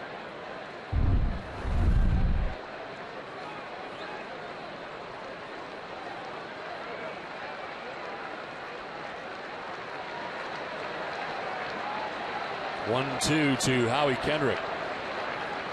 There goes the runner at first. Kendrick. It's a soft ground ball to third base. Youkilis crossed the diamond in time to end the inning, but the Angels grab a run, take a 2-1 lead halfway through this one from Fenway.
Eastern Bank, commitment, compassion, and love of the game is just some of the things Eastern Bank is made of. Find out what we're made of at easternbank.com. A long wait for Jared Weaver as his team gets a 2-1 advantage for him. 24-minute wait for Jared Weaver as the Angels collect a run in the top half of the 5th. Now, Jed Lowry, Carl Crawford, and Jason Varitek to bat here in the 5th inning. First lead of the game for Weaver. There's a pitch inside, 1-1. You know, he gets you going back and forth, starts you off with a changeup, stands you up with a fastball, and you just don't know the speed that's coming at you.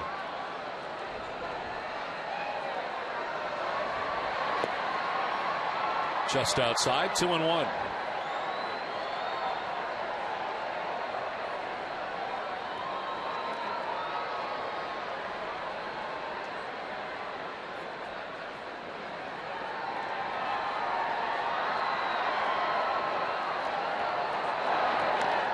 Check swing foul. 2-2.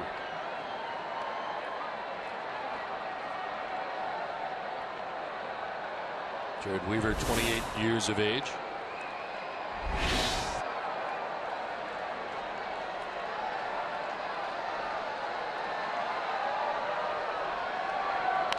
This one a ground ball foul outside of first.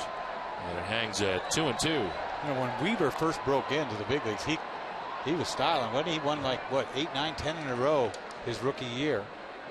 Went Ended up 11-2. 11-2, right? I mean, he came out of the gates. He was special. Most wins he's had in any season is 16. He was 16-8 in 2009. This one is blooped right to third as Callaspo ducked back a couple of steps and made the catch on the soft liner. 1 down. Tonight, following our Red Sox coverage, join Jade McCarthy for Ness and Daily, presented by Sun Life Financial. Have a complete recap of the Bruins Game 2 showdown with the Flyers, including player reaction and analysis from Philadelphia, plus the sports world's reaction to the death of Osama bin Laden. All this and much more on Ness and Daily tonight, following Red Sox coverage only on Nesson.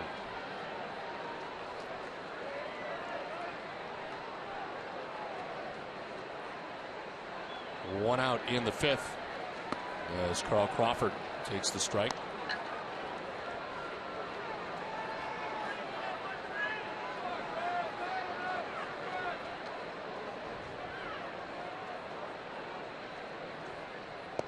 One pitch misses, 1-1. You never know when you're going to get a fastball with this guy. You just never know. And it looks like 100 miles an hour. This is line into left field. Ringing line drive for Crawford, and it gets by Wells quickly in left, and Crawford has got a double. He's 2 for 2. After his walk-off base hit yesterday, things going well tonight. Well, he does finally get a fastball away. He's a nice piece of hit. That's a beautiful thing. Hits this ball sharply to left. Look at Wells play this into a double. I mean, he didn't know whether to go after it, stop, whatever. Maybe he couldn't have gotten to it, but he sort of second-guessed it. Well, safe at second, safe and secure, New York Life. One out, Carl Crawford at second base. And here's Jason Varitek. And for Crawford, his fourth multi-hit game in his last 8, starting to come together now. He's in scoring position with one out for Varitek, who struck out looking. And hooks this foul. Let the curveball look like that time. You know, had him out front here. He makes solid contact, but he just could not wait long enough to. He hooks this ball down the line. That was his pitch to hit. Sometimes you don't get another one.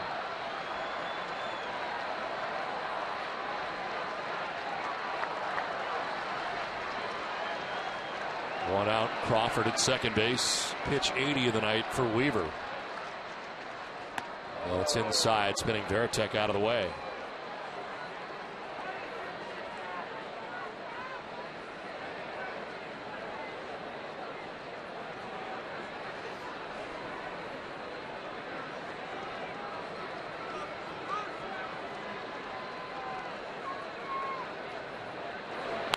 Varitek fouls it off, and it's 1-2. We've been kind of tracking the Clay Buchholz, what appears to be a blister thing tonight.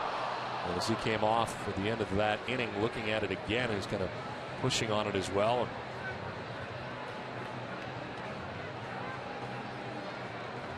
Definitely bothering him, and something's been bugging him all night. He's the only one concerned about it. If it really did bother him, he'd tell somebody. 1-2 pitch is in the dirt, and it is 2-2. The pitching line is brought to you by Ace Ticket. He is 5 deep, 86 pitches, 6 hits, 2 runs, 2 walks, and 2 Ks. A lot of pitches last inning took it out of him. 30. Whew.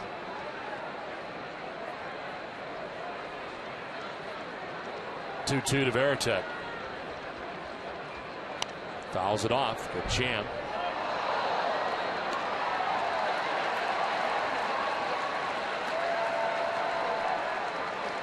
Veritek now top of the order. Jacoby Ellsbury waiting on deck as the Red Sox bat here in the 5th, trailing by a run. Veritek making his 12th start behind the plate tonight. And in the last 16 games he has caught. Pickoff play at second, and Crawford is just back. Boy, Ibar didn't have far to go. That's where he's standing, you see. Looked like he was pitching just to second base. He fired that ball there.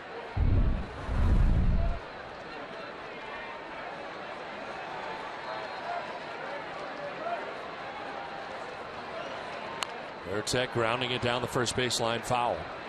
Hanging in here, fouling off some pitches from Jared Weaver. Meanwhile, that pitch count rising for Weaver, up to 84 pitches in the game. Mike Butcher, the pitching coach for the Angels.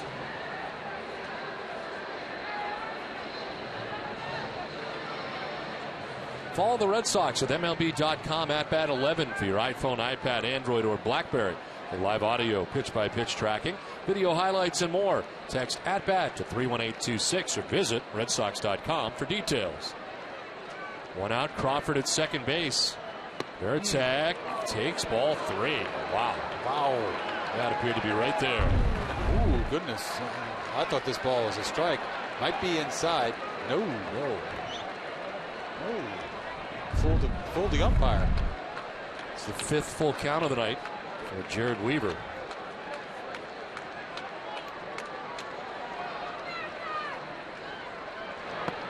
And he ends up losing Veritek. It was just the first walk given up by Weaver in this outing. And Mike Butcher is coming out.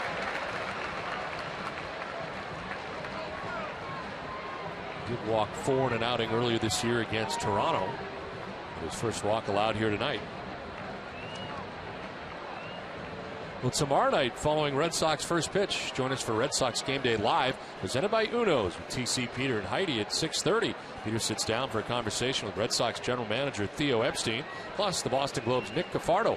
With the latest news and notes from around the majors, our coverage begins live from Yawkey Way tomorrow at 6, and it's only on NESN. So Mike Butcher's meeting breaks up on the mound. Some words for Scott Berry on the way off. Better he do it than Weaver. I would have said something. I would have said I got to have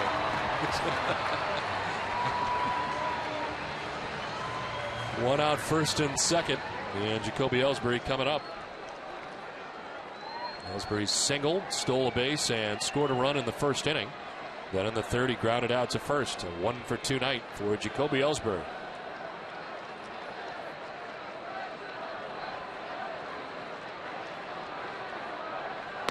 Swing and a miss. Changed up right away. Boy, he's sitting on a fastball right here, Ellsbury, and he just goes to work on it. Change up.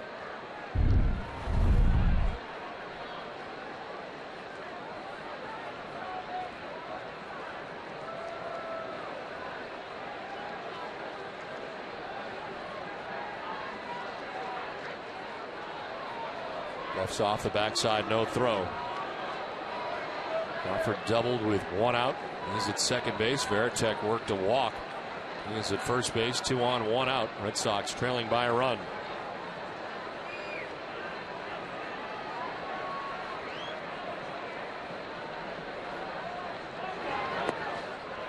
One and one.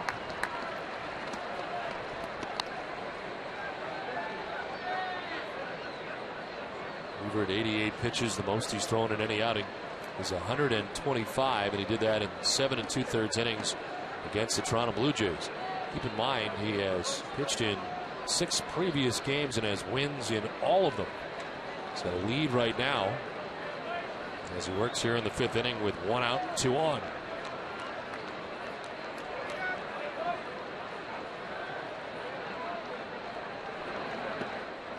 Down low, 2-1. A lot of off-speed stuff. He hasn't been real sharp tonight.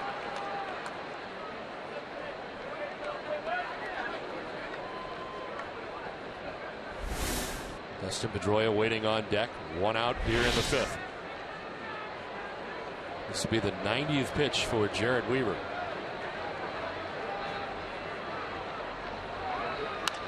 Down the left field line, foul.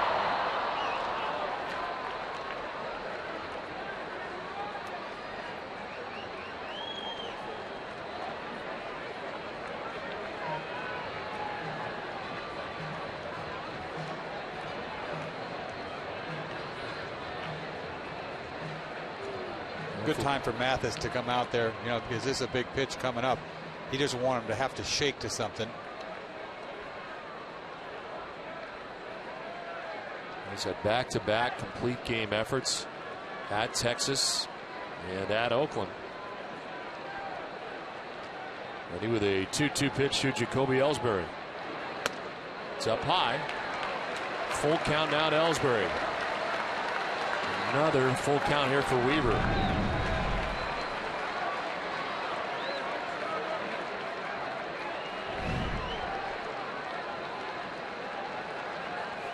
He's gone full on 4 of the last 7 batters. And that pitch count rising rapidly.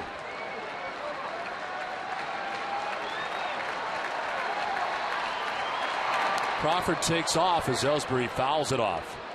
Doing it on his own as Varitek remains at first base. He's not following suit.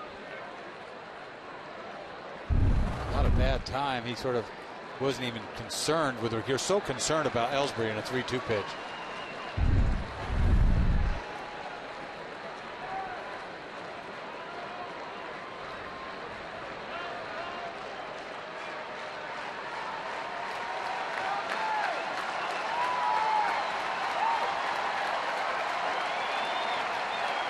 Here is a 3-2 pitch to Ellsbury again. Jacoby grounds one towards short. Ibar will go to second for 1, and that's all they're going to get with Ellsbury running. They do erase Varitek at second base, 6-4 on the force out. Crawford takes third, and Ellsbury reaches at first base, but now 2 down in the inning. You see a little number right there. Comes up with a breaking ball. You don't see a lot of breaking balls. Doesn't hit it very hard. When he first hit it, there's no way you're going to turn this with Ellsbury going down the line. They tried to anyway. It's a big pitch by Weaver there to get it out. So first and third, 2 down, tying run 90 feet away. Dustin Pedroia coming up. He is 0 for 2. He struck out in the first inning. Grounded out to shortstop in the third.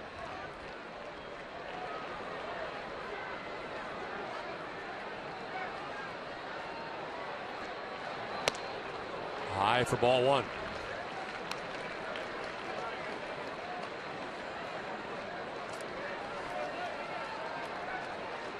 Watching him pitch tonight, he doesn't look like a guy that leads the league in strikeouts with his repertoire, does he? A lot of changeups, doesn't give in. It's not been a big strikeout night tonight. He's got 4 strikeouts, 1 in the first, 2 in the second, 1 in the fourth. 1-0. Little check swing foul off to the right. Pedroia has such a tough time with him. 3 for 23 coming in, 0 for 2 tonight. I mean, this is one of the few pitchers that he doesn't fare well against at all. He's due for a hit right here. He's been 3 for 10 in this current situation. As Crawford at third base, Ellsbury at first base, 2 down.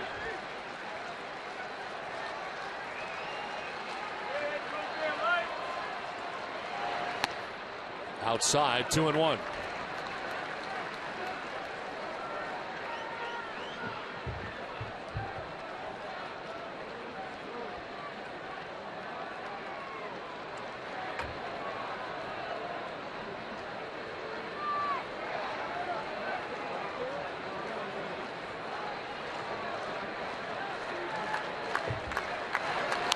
Pedroia pops it up, foul, backing out of play. Get all geared up 2-1 for a fastball. You're not going to get it. Just a high change, not a good pitch, a high changeup. They had him way out front.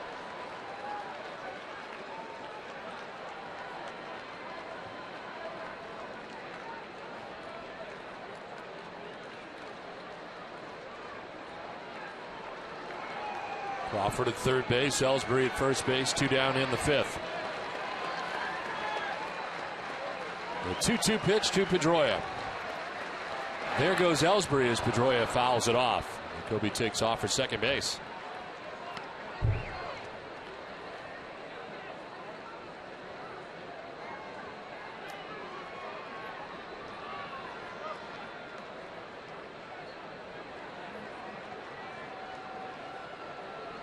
We saw Buchholz throw 30 pitches in the 5th inning, and this will be the 30th pitch of this inning for Jared Weaver.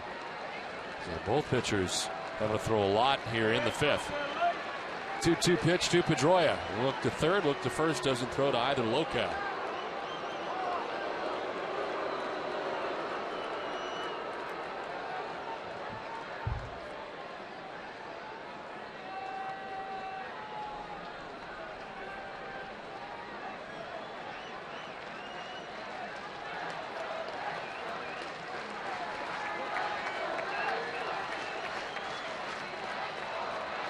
Two pitch to Pedroia. There goes Ellsbury. Pedroia grounds one down the third baseline, foul. So again, Ellsbury off.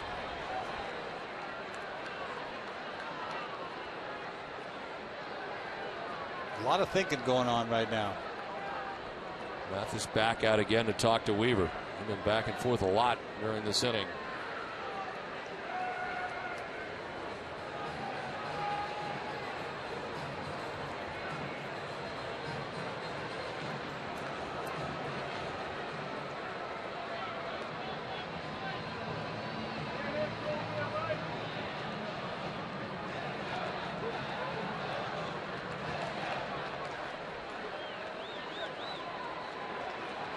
Two outs in the 5th. Crawford at third, Ellsbury at first.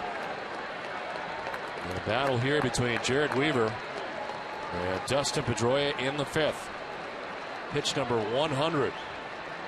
First to throw to first, and Ellsbury back to the bag. Action for the first time. Hisanori Takahashi warming in the pen for the Angels.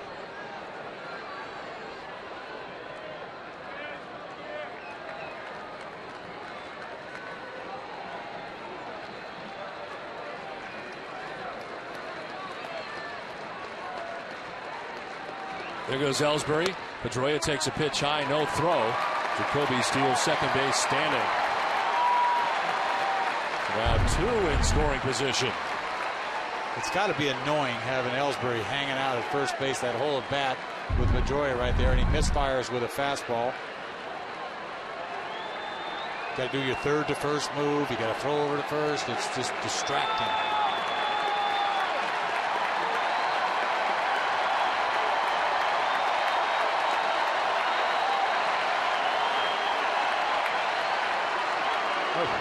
Kenny wants to see Mathis. He's not real proud of his cheese, first of all, because you haven't seen a lot of it tonight. You just haven't. He's tried to come inside, but for the most part with his fastball, he just shows it. The big pitch is Veritek right now. That could have been strike 3. Now entwined in a battle with Dustin Pedroia. With runners at second and third, Red Sox trailing by a run. The 3-2 pitch. Pedroia grounds it foul. Little flat slider he features there. Pedroia, he'll battle you. He will battle. Even though he's not swinging real well right now, he gets a 3-2 breaking ball. It doesn't have a sharp break on it. Leaves it on the inner half. It's not the pretty breaking ball. He's not really throwing the ball all that great for him. 9th pitch of the at-bat coming up. It's a 3-2 to Pedroia. Fouls it off. We're going to double figures in this at-bat.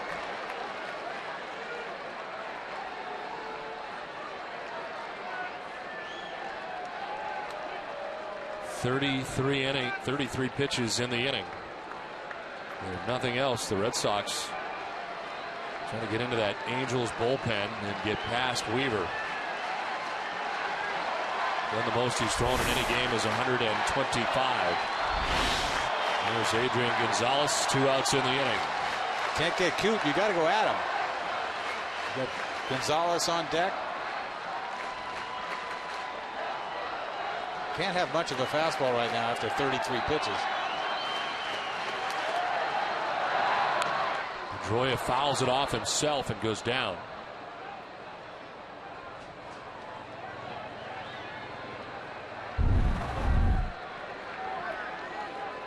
He does this a lot to remind you of what happened last year. Yes. There's a reason why he has that on his shin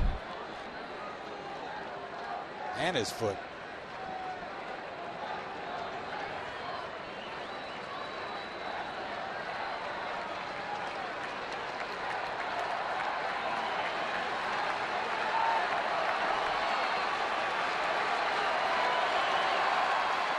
Three balls, 2 strikes, 2 down in the 5th. Crawford at third, Ellsbury at second base. Pedroia in swing mode. Fouled off again.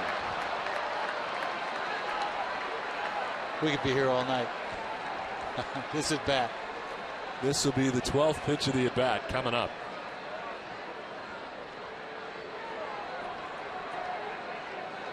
.36 pitches in the inning for Jared Weaver. This is the game for him right here.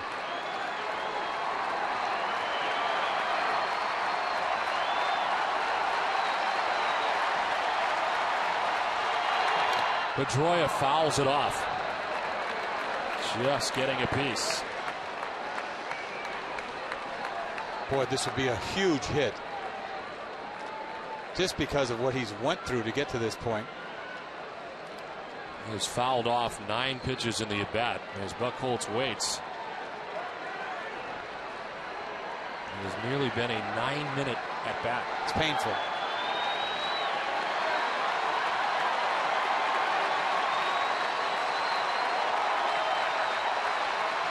Weaver with a 3-2 once again.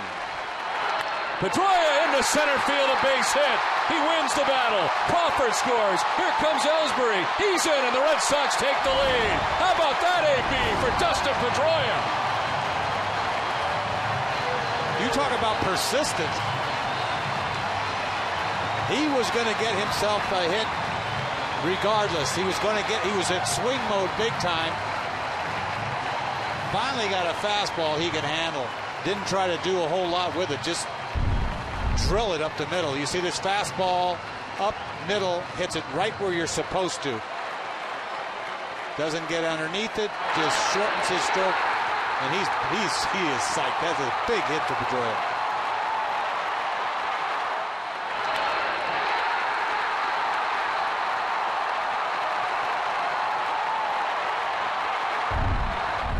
Well, the Red Sox have the lead. They have handed Weaver the most runs he has given up, earned runs on the season.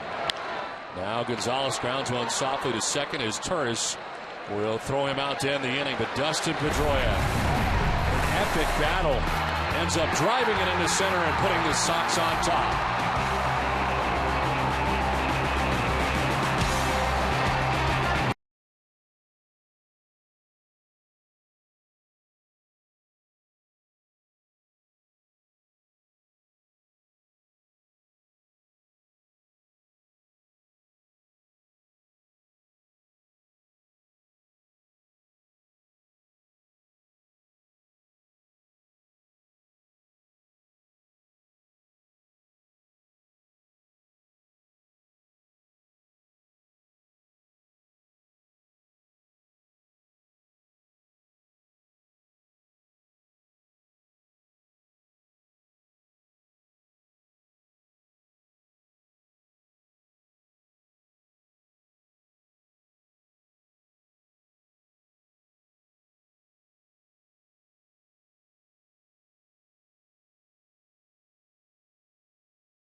the top half of the 6th inning.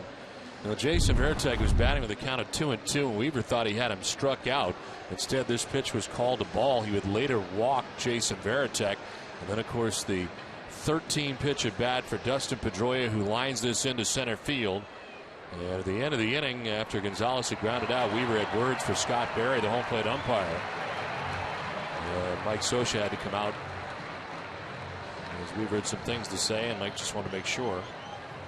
And the conversation between Scioscia and Berry did last a little bit longer, as it is Torrey Hunter leads it off here in the 6th inning. Red Sox on top now. It was a 29-minute wait for Clay Buchholz. He's talking about a pitch that happened a long time ago. Yes. It's hard to remember that. It was part of that inning. Yeah. But Weaver didn't forget. No, apparently. you don't. He kept his cool. If you think about it, when he made that pitch, he really didn't argue. It was a 2-2 pitch. He ended up walking it on something soft. He's had. It's not his best stuff. If you go back looking how he went about trying to get out hitters. What about the impact of being sick yesterday? I think it has something to do with it, because he came out of the gate throwing pretty hard. I saw a couple 92s, 94 a couple times, and then since that time he just hasn't even wanted to throw it. Didn't even want to throw his fastball. So a wrap foul by Hunter. 0 for 2 in the game, grounded into a double play in the 1st inning. Flied out to right field in the 4th.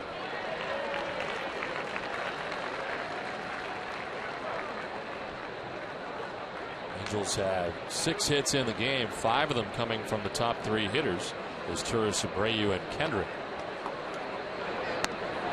That's just outside.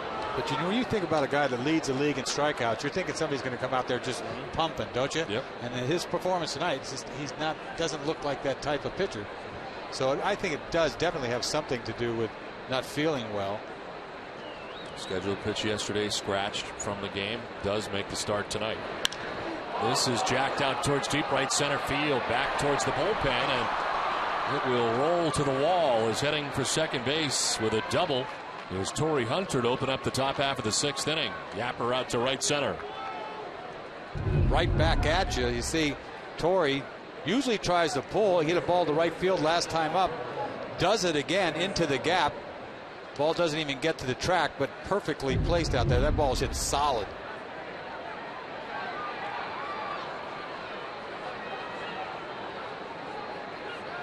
So Hunter at second base. Here is Alberto Callaspo. 0 for 2 in the game. Fly to right in the 2nd inning. Grounded back to the mound in the 4th.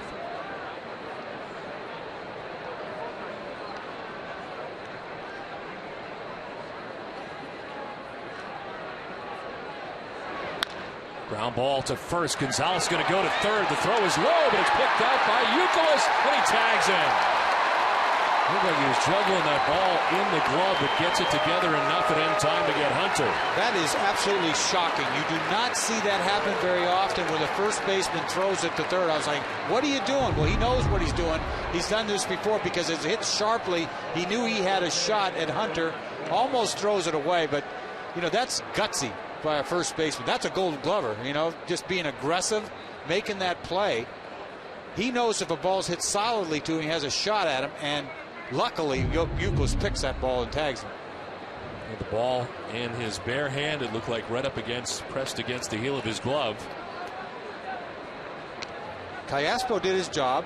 All he was trying to do was pull the ball. He pulled the ball. Did he hit it that sharply? It kind of a one hop. It didn't get there as quickly as I thought. And when he tried to attempt to go to third, I said, that's not a good move, but he got him. You get him, it is a good move. I know. If he throws that ball away, I don't know what we're saying right now. But that's aggressive. It really is. 2-time Gold Glove Award winner Adrian Gonzalez. Runner at first, 1 out, and Vernon Wells takes strike 1.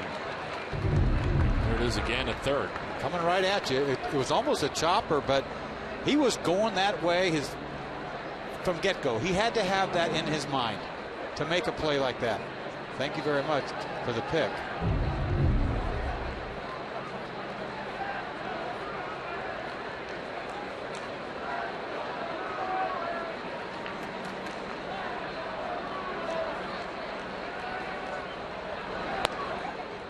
High ball 1-1-1. I guess you're playing up even with the bag. If he's playing back at all, there's no way. Chance. No way. But his momentum was coming forward when he came in. It's like he was pitching to third base. He had everything on that.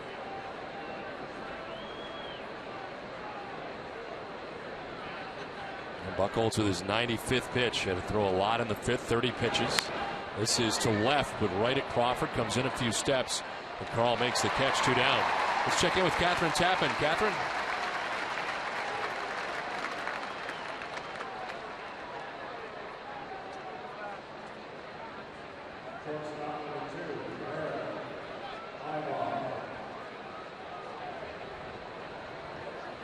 Okay, Catherine, thanks very much. Here at Fenway, Red Sox have retaken the lead on top 3-2 with a 2-run bottom of the 5th inning. And Eric Ibar coming up with 2 outs and Alberto Callaspo at first base. Ibar grounded out to second base in the 2nd inning, singled and scored in the 5th.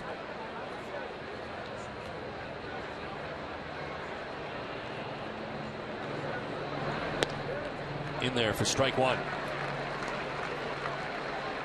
Callaspo has not attempted to steal a bag. One of the few guys that hasn't on the Angels.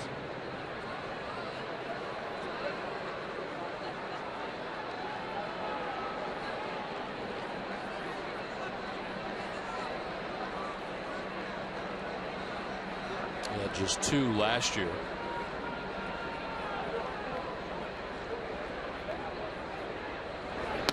One, a swing and a miss.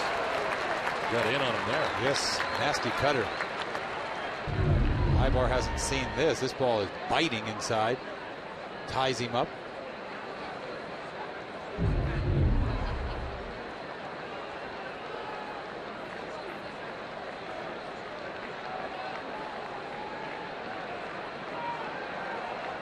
Something we've not seen a lot of. The 0-2 pitch. It is the curveball, and it misses. 1-2. There it is. One of the very few. Might have been the second one. You said maybe one earlier. Remember one early. That would have been a beautiful thing. A little dewdrop in on the outside corner, and you're out of here, right? But it did not drop in. No. Instead, it's 1 ball, 2 strikes to Eric Ibar. 2 down. Callaspo at first base. Out to the change again. It's pitch number 100. And it's on the ground. Right side. Pedroia at second base. A fire to first to end the inning. 5.5 done. Red Sox have a 3-2 lead.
Benjamin Moore, a revolutionary waterborne stain that outperforms the best oil-based stains on the market. Find Arbor Coat at your local Benjamin Moore retailer. We head to the last half of the 6th inning as Kevin Youkilis leads it off and fouls off the first pitch. Weaver is back out there again. Awesome. That is great. I'm surprised Weaver's still in this game. He threw a game last inning. Threw 107 pitches through the first 5. Well, what was awesome was Ted LeBlanc helping out Dennis Eckersley, who lost his scorecard out on the shelf out there. That's a first for me. Little tape at the end of the stick, and there it is. Thank you. X scorecard is saved. He knows what's going on in this game again. So we're all set. Isn't that brutal? Only me. Huh? You don't realize how important your scorecard is until it's gone. Oh, and when it slipped out of my hand, I was like, because I thought it was going to the. I thought it was going down to the. I didn't know there was that thing right there. Oh, it was a little protective thing. And I said, oh no. No, but it's not as important as yours. All is good. Whew. We're safe again. Safe and secure. 111 pitches for Weaver, Youkilis, Ortiz, and Drew. Out here in the bottom of the 6th inning. Swing and a miss, and Youkilis strikes out. 5th strikeout for Weaver. 2nd time that Youkilis strikes out. Comes up with this little breaking ball. Haven't seen a whole lot of breaking balls. Obviously, the right-handed hitters. Ball down and away. Perfect placement, and that wasn't a breaking ball. That was a changeup. It looked like a slider. There is action behind Weaver again. It is Takahashi again. He was up last inning, back up again. As David Ortiz comes up here with 1 down in the 6th inning. Opposite field, base hit for Big Poppy. David not waiting around, not after that first pitch. Puts it into left field. A little something off speed, a little curveball. Just wait back. You got to hold. You got all of left field to play with. Stay back. Take what they give you. Line drive, left field.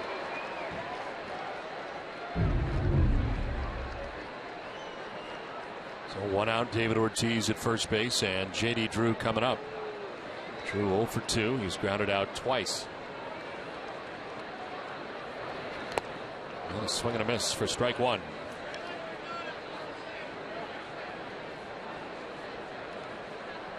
He's at his average at the moment. I mentioned the 125 pitches against the Toronto Blue Jays earlier this season on April the 10th in a 7 2/3 innings effort. In there for strike 2, 0-2. I'm telling you, I've never seen so many changeups in my life. Man, 6'7", throwing changeups. It's incredible, isn't it? You think you're going to get 100? Geez, here it is. Swing and a foul tip held onto by Jeff Mathis as Drew strikes out. Now he's starting to get some strikeouts. That's 6 in the game, 2 in the inning. When you haven't seen a fastball and a bunch of changeups, this ball looks like lightning going by. A little foul tip. Just wait back a little too much.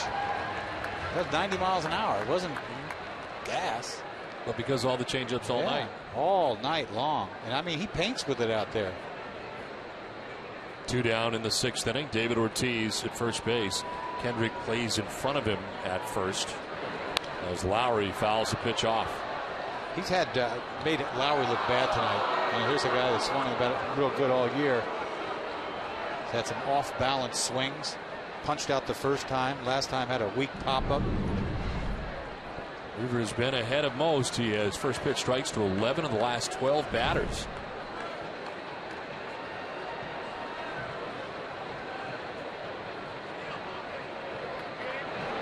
Lowry pops it up. This is playable. Down from third is Callaspo.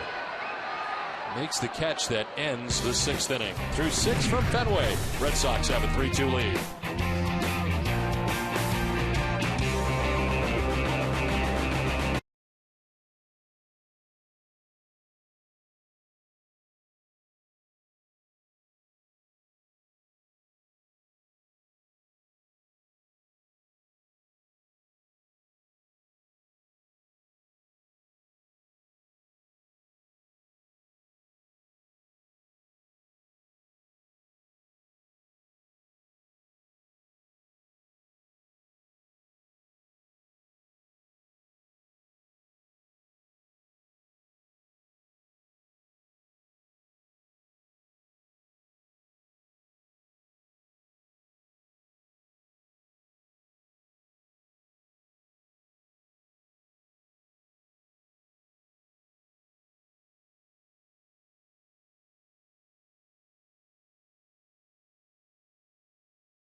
red-carpet Kentucky Derby event on Saturday, May 7th at Foxwoods Resort Casino and MGM Grand at Foxwoods. Be there for the thrill, the excitement, and of course, the hats. Learn more at foxwoods.com.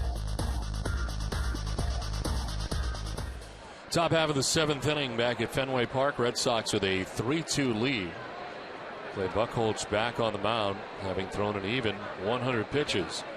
For the first 6 innings of this contest, it is the Angels catcher, Jeff Mathis, leads it off in the 7th. Mathis lined out to Adrian Gonzalez at first base in the 3rd inning and then walked in the 5th.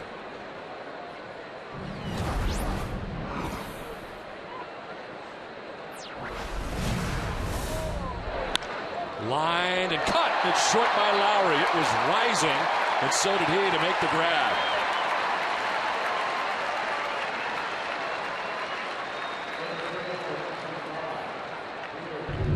That is a beautiful thing right there. A little cutter down. Not a bad pitch. Smokes it. Gets up. First out of an inning like that. That is such a huge play for a pitcher. It's all forgotten. You get the next 2 outs. It's like an easy inning. 1 out in the 7th inning. Peter Borges has had his trouble tonight with Buchholz. Buchholz has only 2 strikeouts, and both times Ben Borges. So he swings away and flips it into right, and that one drops in. Borges rounding first, but retreats. Let's check in with Heidi.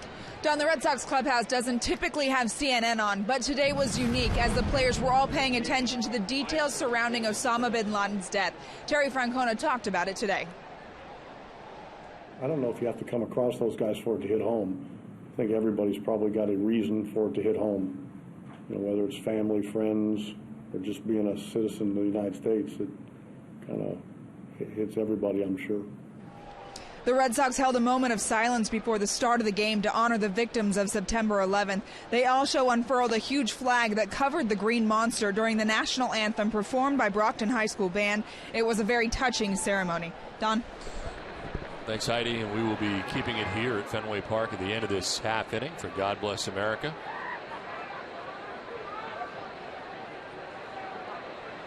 One out here in the 7th inning. Peter Borges at first base. Good speed. Buchholz checking on him. There is action in the Red Sox pen as Daniel Bard warms up. And Buchholz at 104 pitches as he works with 1 out in the 7th inning. Borges has been thrown out 4 times. He's only got 2 bags. With that speed, you'd think he'd never get caught.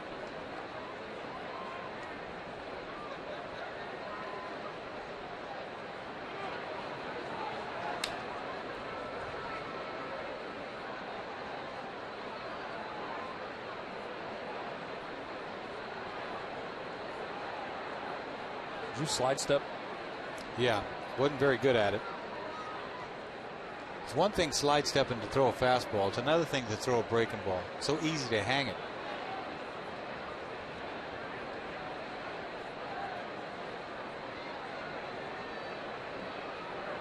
There goes Borges. The pitch is outside. Throw from Varitek. Yeah, it's not going to be in time. Almost overslid. He's so fast, he almost just, it's unbelievable. He slid late is what he did. He is getting it. This guy has got, look at the steps, quick little steps. And almost went past the bag for another play. You see he's going to take his knee out. He's going so fast. So into scoring position with 1 out now here in the 7th inning. Represents the tying run. Turris ahead in the count, 2-0.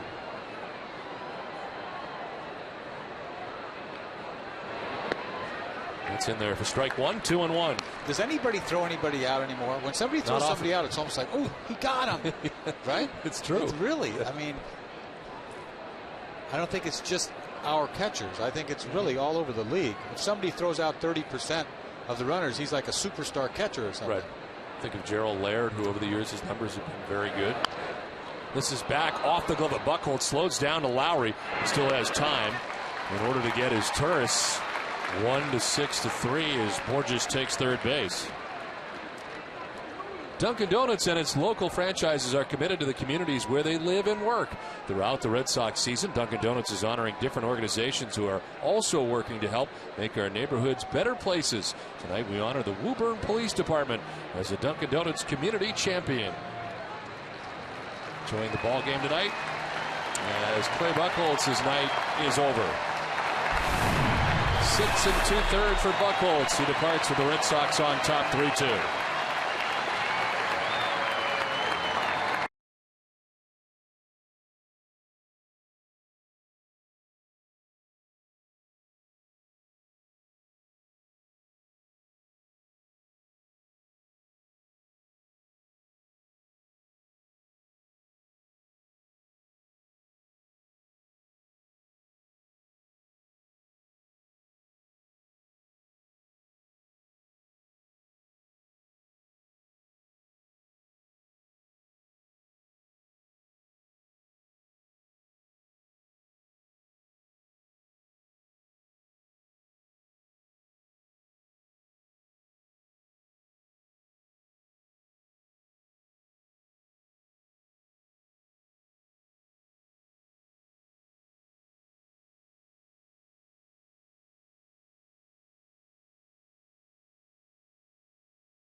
(3-2). Red Sox have the lead. First pitch fouled back by Bobby Abreu as he faces Daniel Bard, as this call to the bullpen is brought to you by New England Ford Dealers.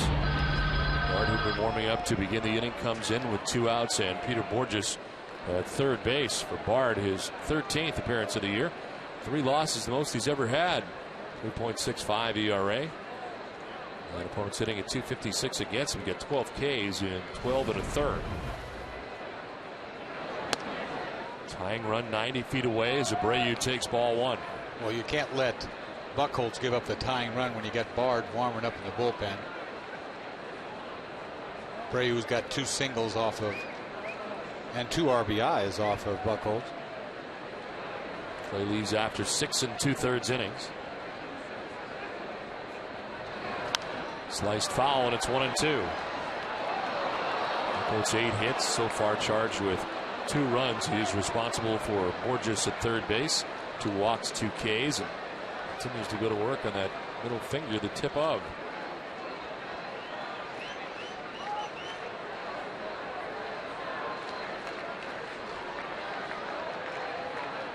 His first quality start of the year. 1-2 pitch to Bobby Abreu. Inside, and it's 2-2. Back-to-back changeups. One was 92. That was 93. He's throwing changeups harder than everybody's cheese tonight.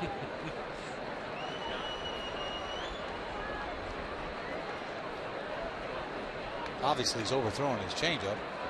That's way too hard, isn't it? So much more separation. You better have 110 if you got a 93 changeup. 2-2 pitch to Bobby Abreu. Abreu grounds it right side towards Gonzalez. He will flip for the out. That ends the inning, and Bard gets out of the jam. We will keep it right here at Fenway Park. Red Sox have a 3-2 lead over the Angels' 7th inning stretch from Fenway. And Clay Buchholz, 6 2/3, 8 hits, and 2 runs As Bard helps him out, certainly appreciative of that. As we set it down to field level. Prepare to sing along with our Fenway Park organist as he plays Take Me Out to the Ball Game presented by Coca-Cola. But before that, we meet an Air, Massachusetts native and vocalist with the Navy Band Northeast. Here to perform God Bless America, please welcome U.S. Navy musician third class, Nina Church. God bless America, land that I love. Stand beside her and guide her through the night with a light from above. From the mountains to the prairies, to the oceans wide with foam. God bless America, my home, sweet home. God bless America, my home, sweet home.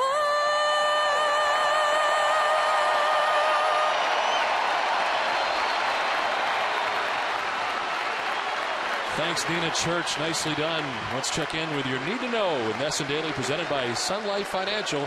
Here's Jade McCarthy.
Modeling an entire bath. Do what the Red Sox did. Turn to Frank Webb's Bath Centers, the showroom of FWF. Find a showroom near you at frankwebb.com.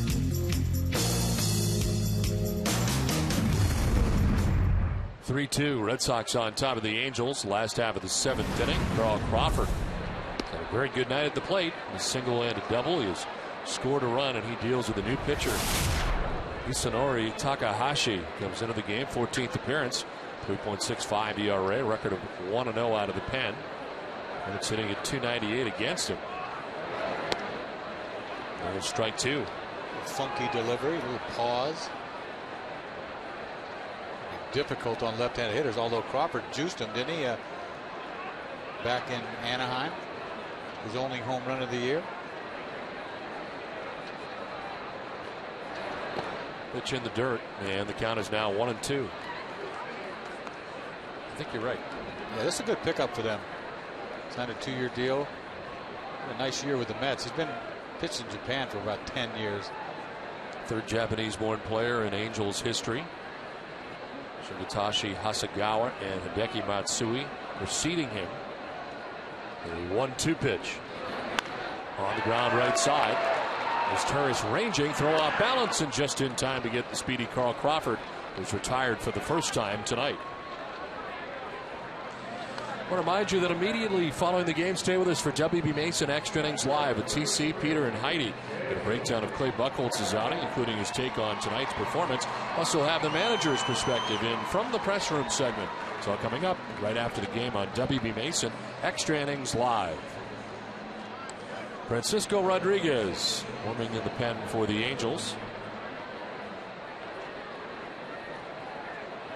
Like Scioscia.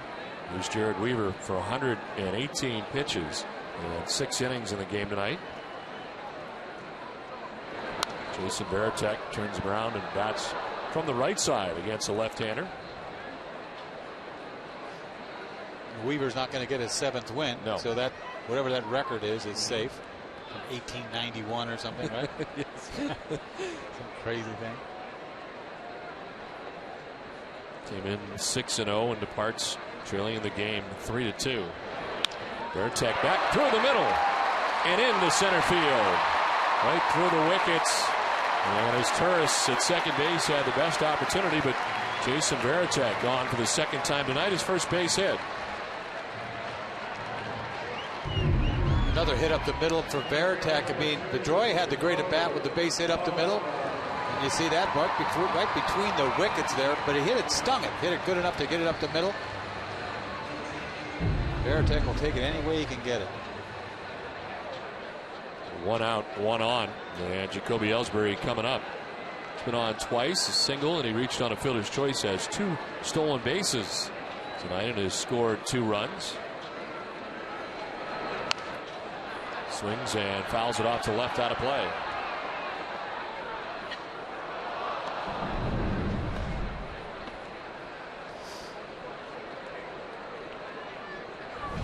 Takahashi last year was 10-6 in his first major league season at 8 saves. As a member of the Mets, ended up in 122 innings pitched and 12 starts for the Mets, and then converted all 8 save opportunities and placed in that role.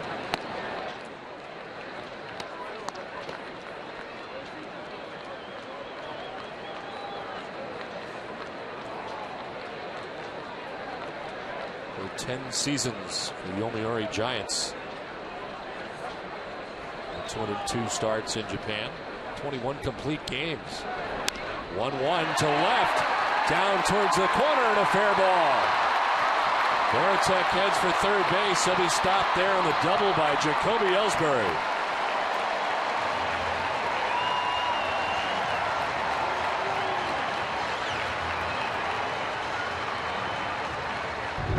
Ellsbury's hot. I'll tell you, this is a good at bat. You see him wait. Pretty good pitch by Hakatashi. You see this ball down the line, easily fair. You're thinking that somebody's going to score on this, but happens to be Varitek at first because it rattles down there a little longer than you expect, but you got to hold him up.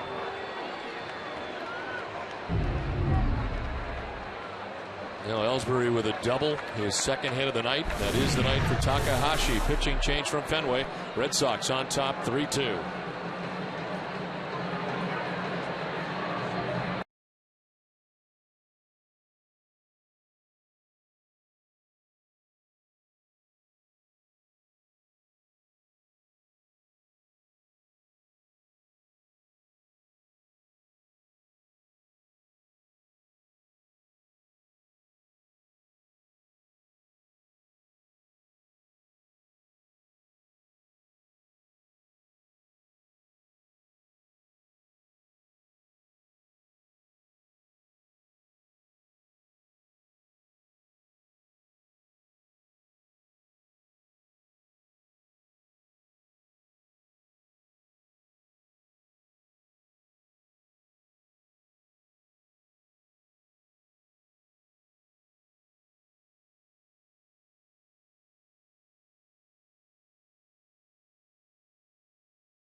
3-2. Red Sox on top of the Angels, threatening for more as Dustin Pedroia stands in.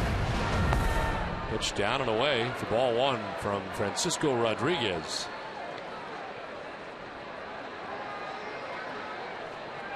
Five of 7 outings for Rodriguez have been scoreless.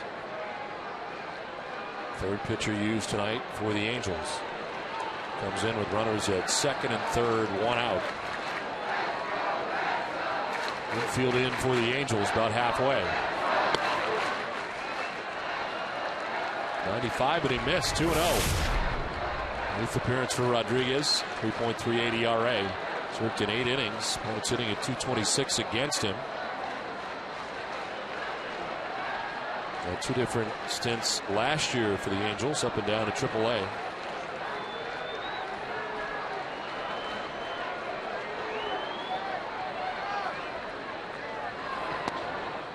.3-0. You got to go after Pedroia here. You got Gonzalez once again on deck.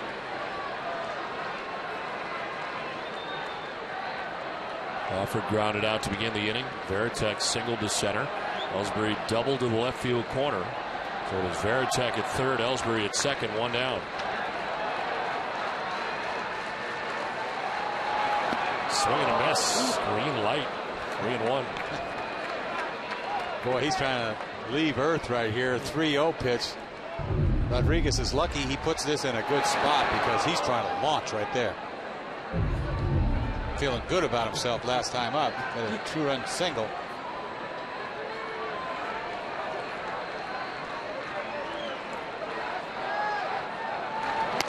Outside ball 4. And a walk for the first batter that Rodriguez faces to load the bases. The Amica Pitch Zone is brought to you by Amica Insurance. Amica Insurance, it's not just how you're covered, it's how you're treated. And the biggest at bat of the night, a 13-pitch at bat. Base hit, 2 RBIs off of Weaver. That's the pitch he'll remember tonight. 2 big runs on that, 3-2 as we stand. Bases loaded, 1 out.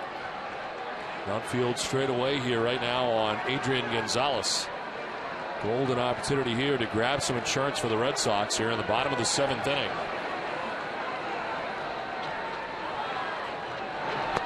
Then it's ball 1. Gonzalez this season 1 for 4 with the bases loaded. There's Veritek at third, Ellsbury at second, Pedroia at first.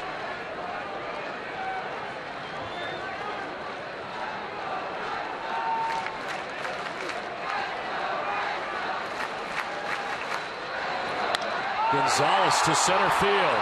Borges going back, still going. It is up and it is off the wall. Veritek has scored. Ellsbury coming in. Pedroia from first. The throw not in time. It's bases clearing. Gonzalez will get back to second, but his wall ball double has cleared the bases and given the Red Sox a 6-2 lead.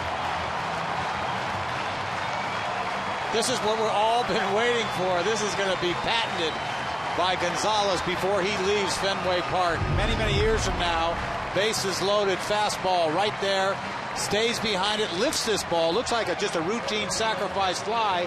Meanwhile, this ball is halfway off the center field fence, and I'll tell you what, Pedroia is going to be right down Ellsbury's throat. You see him right there? And this is going to be a strange play. You're going to see Ellsbury bang into Mathis right here. You don't see him, but he almost knocks him over, but 2 runs score in a matter of a half a second right behind one another. He was getting in. You knew it was just waiting for a big hit.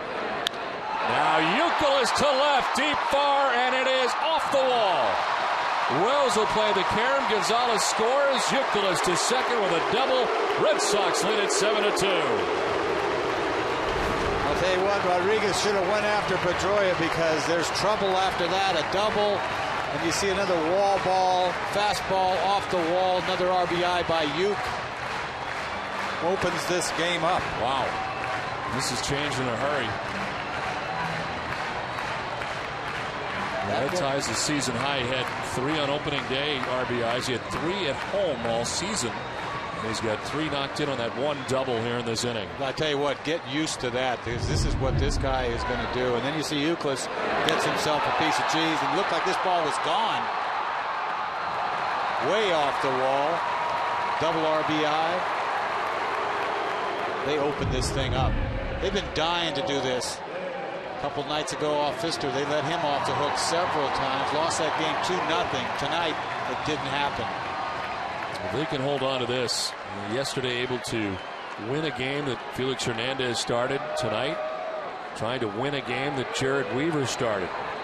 Still batting in the 7th. Ortiz cranks it foul.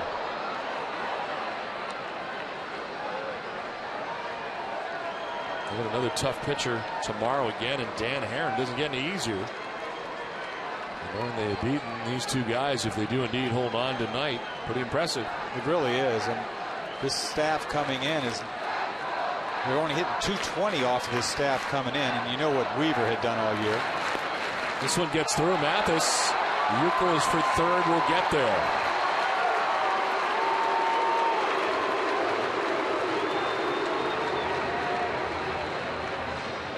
Gas on the fire from Rodriguez since he's coming to this ball game. Pass ball charge that time to Mathis. This looks like a breaking ball. You try to backhand it, it's got to be a pass ball.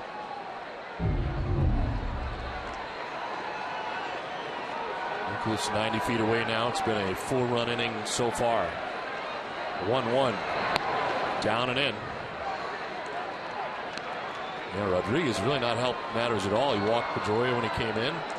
The bases clearing double for Gonzalez. RBI double for Euclid. On the other side, the Angels have not been able to do much of anything. 1 for 9 with runners in scoring position. Ortiz to left. Deep and far. Wells back at the wall. It's gone. Into the monster seats for Big Papi. Red Sox lead at 9-2.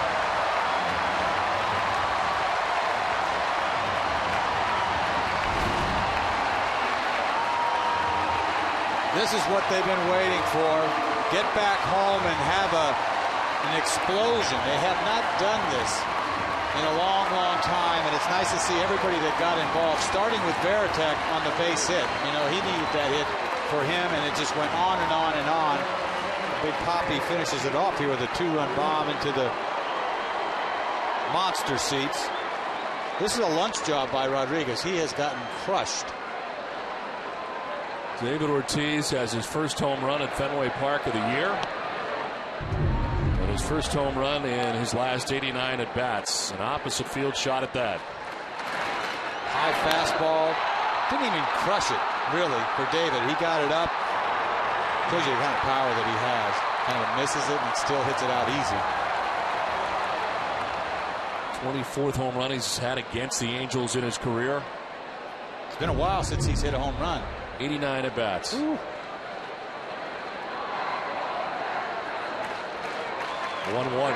Drew now to deep center field. Borges going back, has room and makes the catch. The second out of the inning. And David Ortiz paying tribute to the military on his way by after his home run. This is exactly what this team needs. It really does. Hess and Hess Express are proud sponsors of the Red Sox and the Red Sox on Nesson. During the 2011 Red Sox season, Hess and Hess Express will donate $500 for the pediatric trauma program at Children's Hospital Boston for every Red Sox home run. Hess and Hess Express committed to helping the cause. Now there's action in the Red Sox pen. Dan Wheeler warming up. A big out it was for Bard coming in, as the Angels had the tying run 90 feet away with 2 down in the top half of this inning. And now the game is completely different in the bottom half of the inning.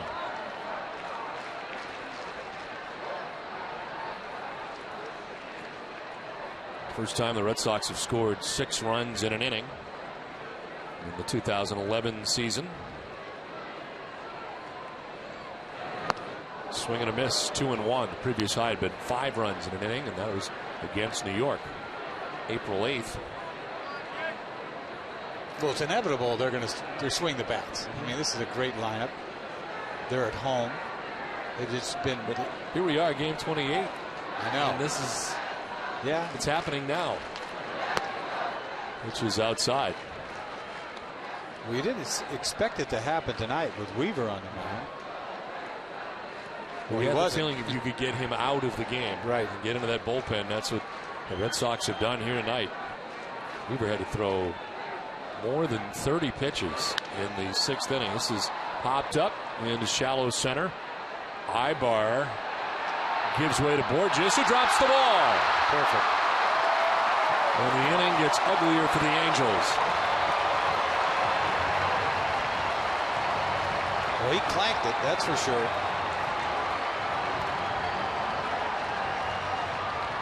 It's not a pretty inning for the Angels.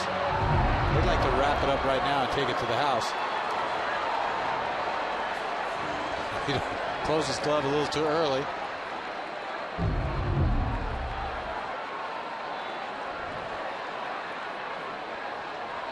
Error charge to Borges in center field. And now Crawford with a big hack. Not waiting around. Nobody really has here against Rodriguez. Crawford was retired for the first time earlier in this inning. He led off, grounded out to second base, but prior to that, 2 hits tonight. And hits in 4 consecutive at bats. It's a fly ball to center. Another chance for Borges, perhaps. Crawford giving him all kinds of trouble, but he puts this one away to end the inning. Well, a 6-run bottom of the 7th inning, capped off by the blast by David Ortiz. Red Sox lead at 9-2.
Short order, last half of the 7th inning. Red Sox score 6 times and take a 9-2 lead to the 8th.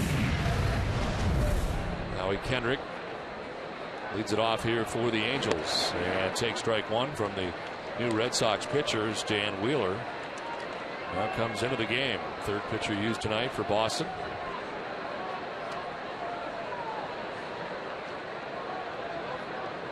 Bard lasted a 1/3 of an inning, getting the final out of the 7th inning. And the pitch outside, 1-1. Wheeler has not walked a batter in 9 games, 8 2/3 innings. Makes his 10th appearance. Hornets are hitting at .316 against Wheeler.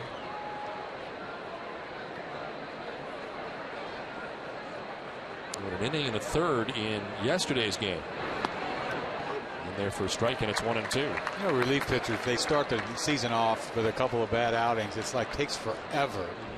You know, you'd be throwing the ball good about 5 times in a row, and everybody says, "Oh, he's not throwing the ball good," because it's like hanging over your head, that 5-run shot you gave up in one appearance. It's crazy. Can't get enough innings to make it swing the other way for a while. Right, and you're throwing the ball good, and everybody looks at that ERA. Line off the glove of Youkilis in the foul ground. He will run it down as Kendrick stops at first base. Youkilis tried to time the leap. He got partial.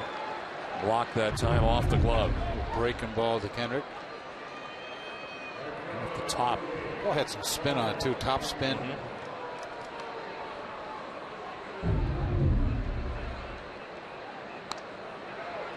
So Kendrick aboard at first base to begin things here in the 8th. Torrey Hunter has grounded into a double play, flied out to right, and doubled his last time up to the gap in right center.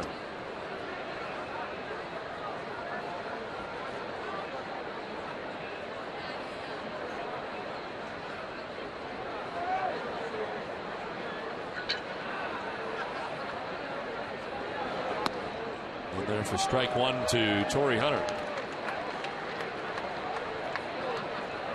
Right-handed batters against Dan Wheeler, just 3 for 20, hitting at 150.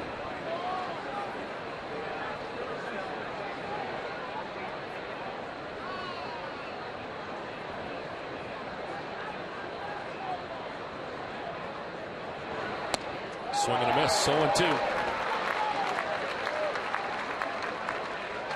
It's an 87-mile-an-hour fastball. This ball is like right by you. Upstairs.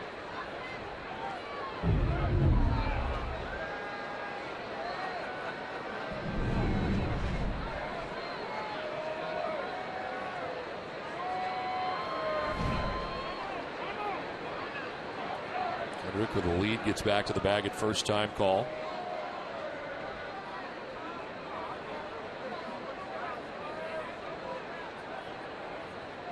Buchholz tonight 6 2/3, giving up the 2 runs the Angels had. Bard went a third, and it was a big out in the 7th.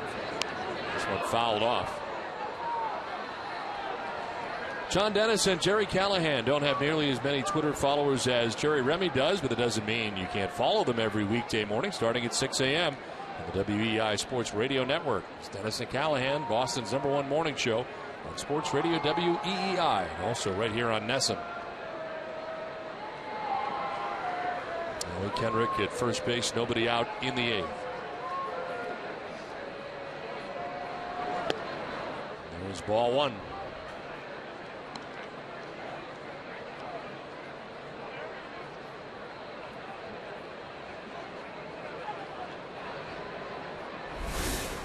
Alberto Callaspo waits on deck. Angels batting here in the 8th.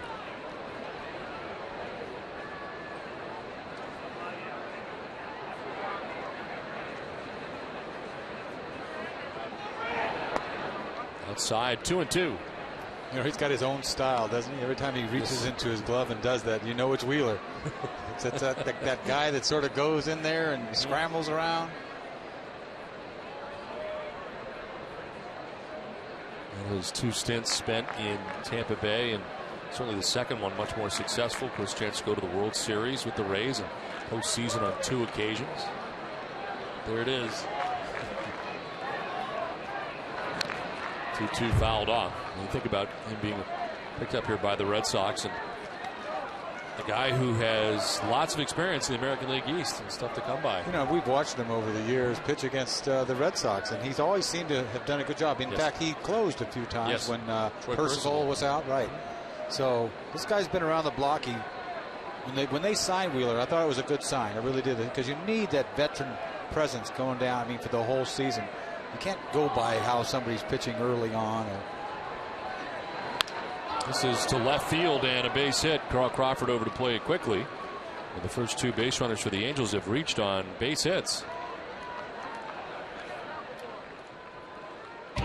Boston Red Sox baseball on NESN is brought to you in part by Eastern Bank. At Eastern Bank, we believe something as simple as your checking account should come with a lot of strings attached.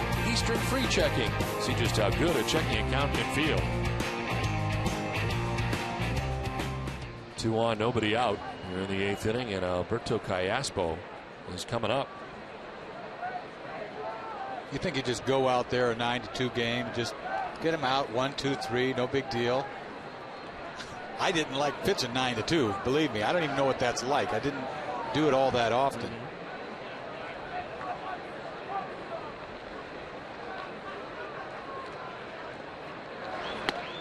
Pitch is in there for a strike, and it's 0-1.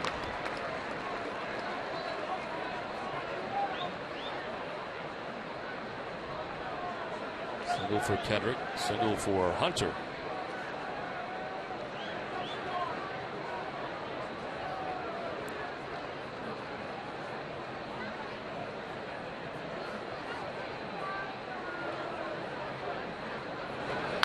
On the ground, could be 2. Pedroia will tag one and throw the other one out. Nice play. He needed Hunter to participate. He had nowhere to go. Tried to backpedal at first.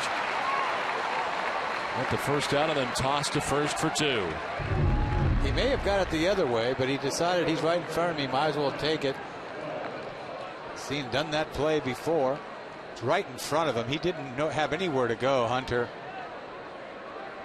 Makes it for an easy double play.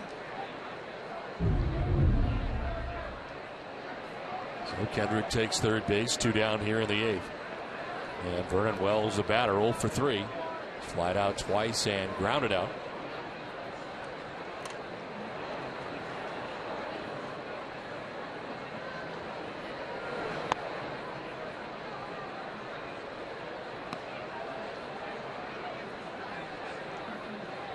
Wells 0 for 3 in the game. Is flied out to left twice, grounded out.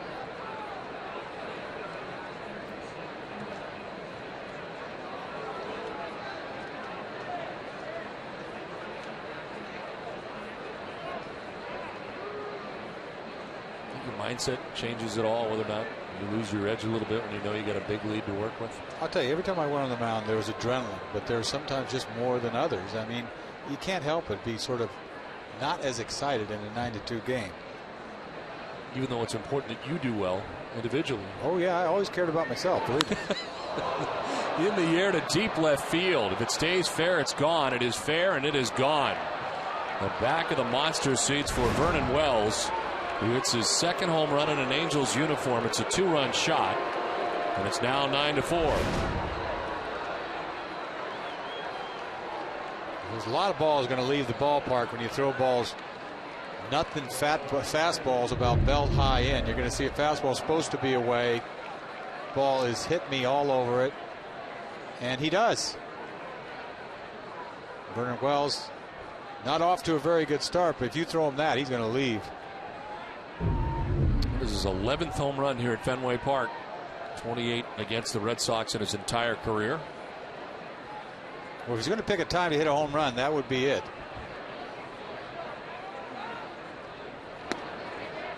Inside corner for strike 1 to Eric Ibar. Just trying to chip away here late in this game. Now 2 down in the 8th.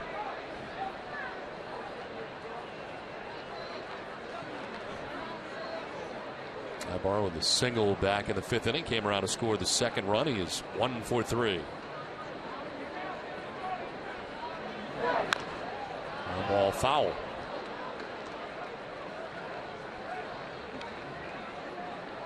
Covidien, a global healthcare products company, is a proud sponsor of the Red Sox Foundation, helping to address health needs in our communities.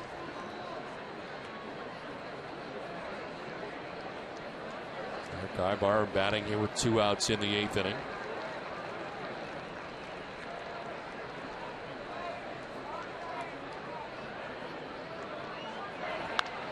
Turns and fires this one foul off to the right.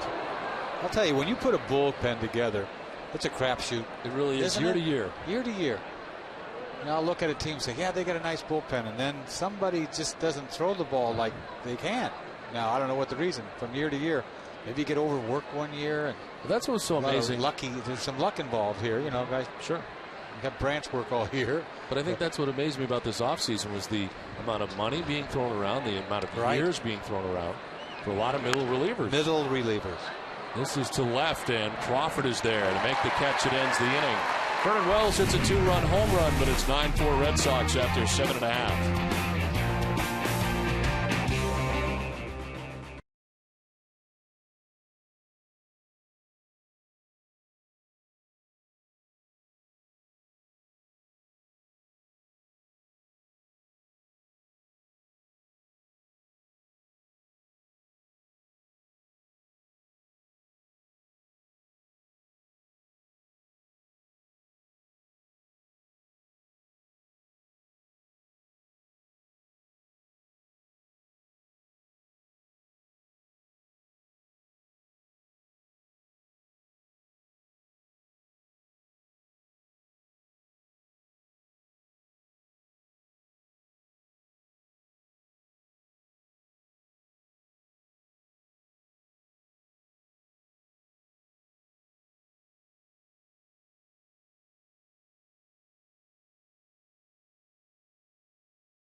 Ready for the last half of the 8th inning. 9-4, the Red Sox on top of the Angels. More Rodriguez, as he got roughed up pretty good in the 7th inning. We're back out there to start the 8th against Jason Verita. Swings and fouls it off to the left. We started talking about relievers last night. Were you surprised by the number of years handed out to so many relievers during this offseason? It was one of those weird years. We saw Benoit. That started it. I mean, that started big Detroit. iron right there. That Yes. sort of opened the gates. And it went on and on and on. Crane, with which is a kind of an unknown with Minnesota. Matt Guerrero, LA. Both those guys, payday. And you think about the Rays losing virtually their entire bullpen. You mentioned Benoit, but also Soriano. Balfour went Yes. to Soriano's kind of giving it up a little bit. Yep. And even Benoit recently with Detroit. There was a lot of iron thrown around here. Well, we threw some iron at Jenks. Yes, we did. He's not having a good time right now, and he'll come around, but it's got to be difficult for him right now. I mean, but everything's there. The stuff is there, but how much of a difference do you think it is that he's not closing games? Just from a mental? I think it has a lot to do with it. I really do. Now, he's not going to say that. I think he might admit to a little of it, but I'll admit it for him. I mean, he's been closing for a long time. We saw Eric Gagne come here, and that was a very tough situation, no doubt. And he was sort of at the end of his career at that point anyway. But you just wonder about a guy who thrives on so much adrenaline to close games. And then I agree. I totally agree. The shortstop and Ibar to his backside to make the catch. 2 down.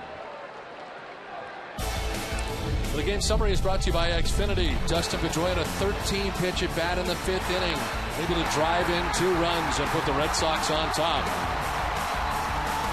Clay Buchholz goes 6 2/3 innings and gives up 2 runs.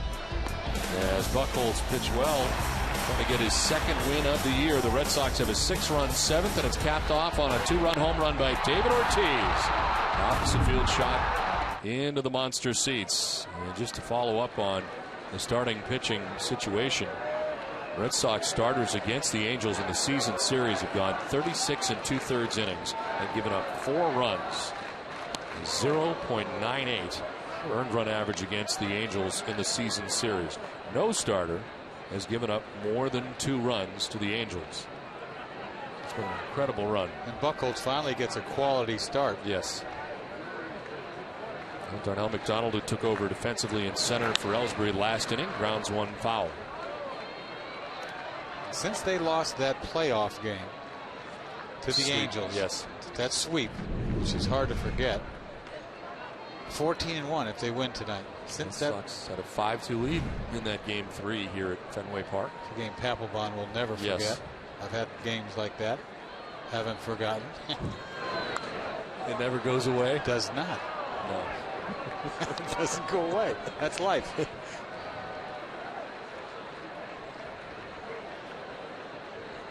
He pitched a perfect 9th inning yesterday. He's throwing the ball good. Very good. Yes, he is. Inside, we haven't really had a chance to talk about him very much in the games that you have done, but it appears that his secondary pitches, the split and the slider, using them a lot now. Yeah. The slider too. You know, that pitch really never was there. We always knew he had that split, but the gas is there too. It's coming out of his hand. Here is strike 3 to Darnell McDonald. 2 down in the inning. Well, coming up after the game, it's Granite City Electric's Red Sox final with TC, Peter, and Heidi.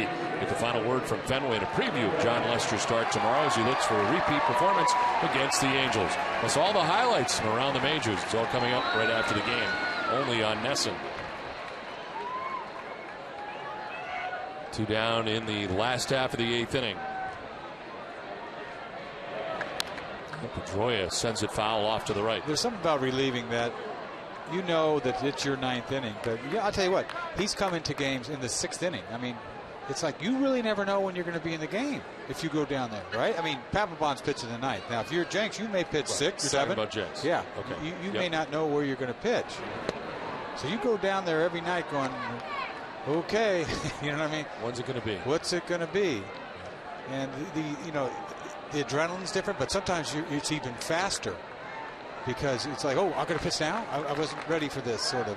You know, I know you have to be ready for everything, but you were talking about this before the game. I mean, when we were getting ready to close, your adrenaline, you knew when it was going to start. Yes. So it's different. It kind of catches you off guard. It's like, oh, the phone rang.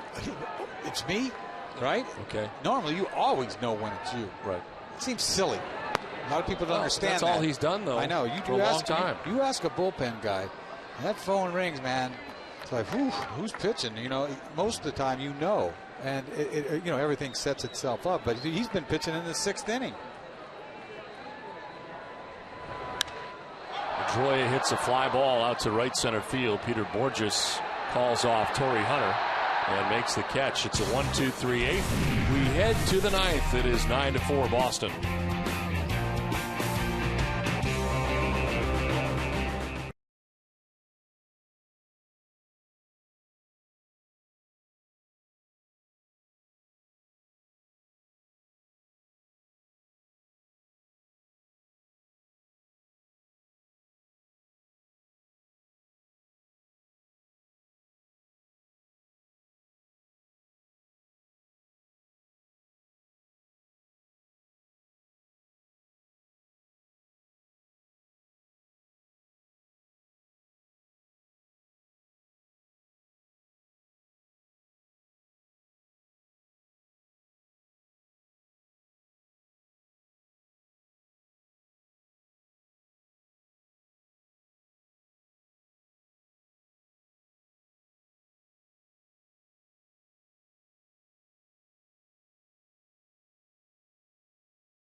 Inning 9-4. Red Sox on top of the Angels as Dan Wheeler returns to the mound.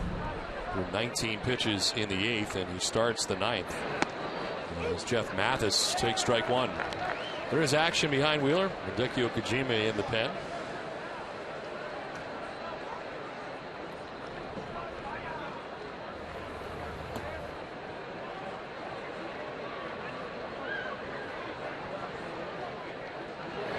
Mathis hits it on the ground and through into left field, a base hit.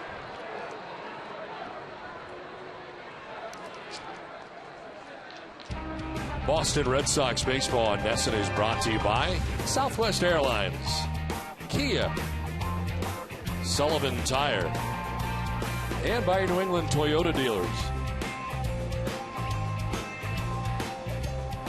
And the Red Sox and Angels opening up this series from Fenway Park tonight. And a 9-4 Red Sox lead, but Jeff Mathis leadoff single to begin the 9th. Now Peter Borges takes ball 1.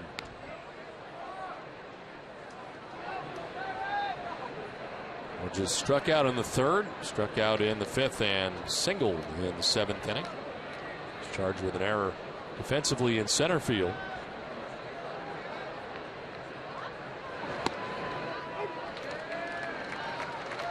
Tomorrow in game 2 in the series, it'll be John Lester matched up against Dan Herron. Dan Herron, another guy who's been very, very good. He's 4-1 with a 1.23 earned run average. It isn't getting easier. A lot of split fingers tomorrow. Guys got great control. Had kind of an off year last year with Arizona. Came over late to the Angels. Gave up a ton of home runs. Wasn't like himself at all. But boy, he started off this year throwing good. They got him in Anaheim. They didn't exactly crush him, but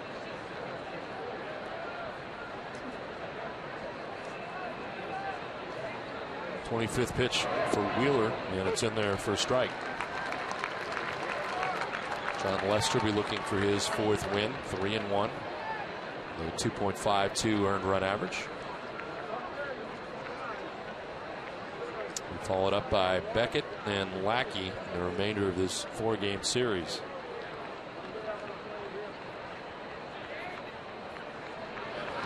Swing and a miss. Strikes out Borges. First out at the 9th.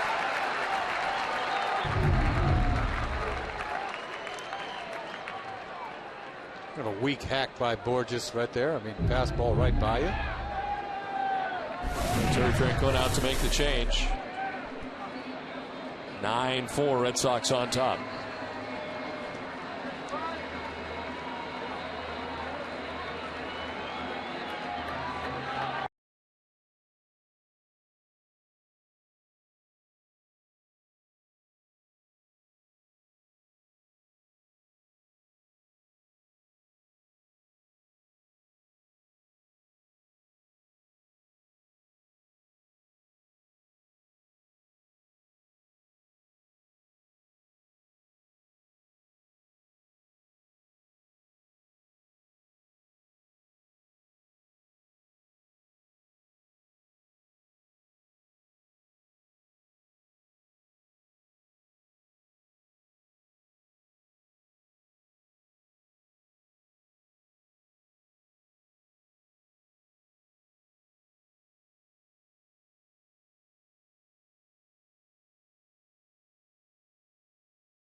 brought to you by Safeco Insurance. John Lester takes him out tomorrow in Game 2 of the series with the Angels.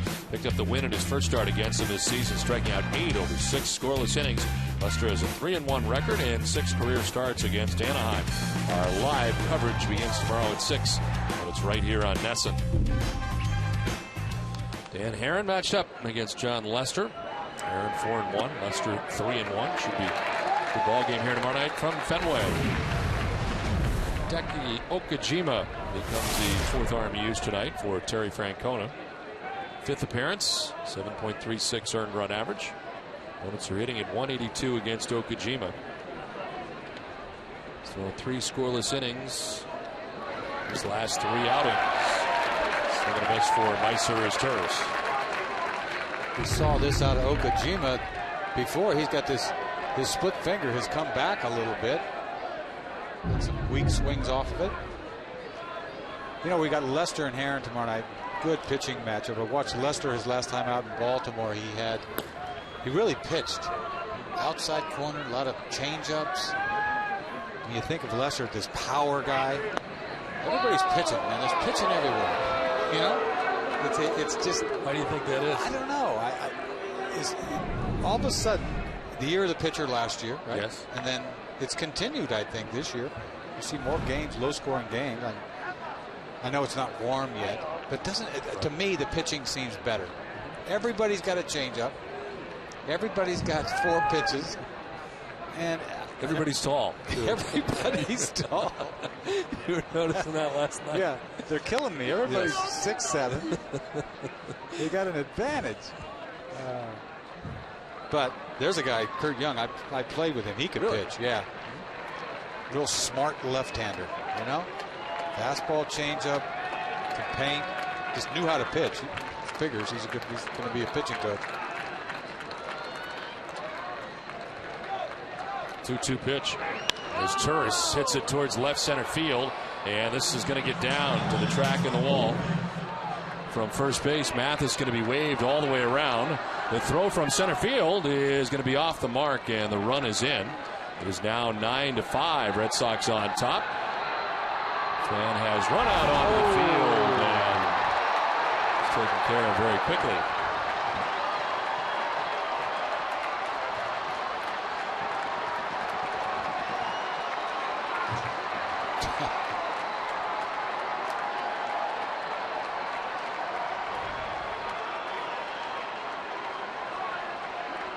It didn't take long. No. We're at about 25 feet.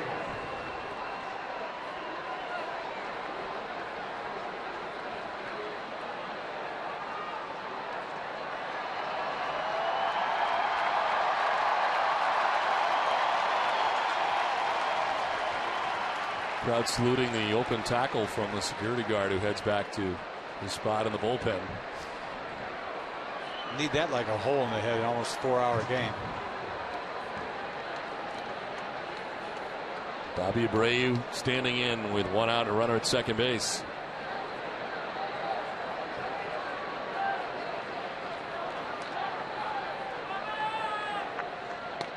And there for strike 1.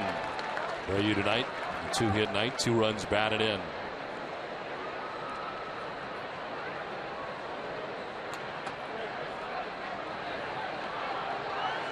Wheeler charged with that run, so Dan Wheeler 3 runs in an inning and a third. That won't help that ERA, that's for sure.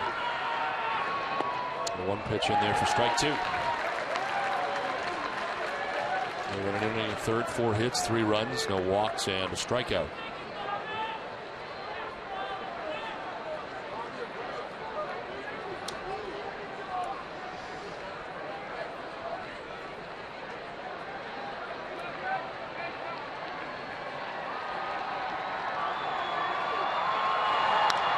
On the ground towards short, Lowry rounds in behind it, off balance throw that gets there just in time.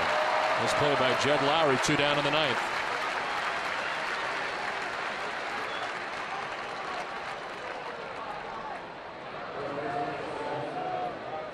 Immediately following the game, stay with us for WB Mason's Extra Innings Live with TC, Peter, and Heidi. Get a breakdown of Clay Buchholz's outing, including his take on tonight's performance. Plus, we'll have the manager's perspective in the From the Press Room segment. It's all coming up right after the game on WB Mason Extra Innings Live.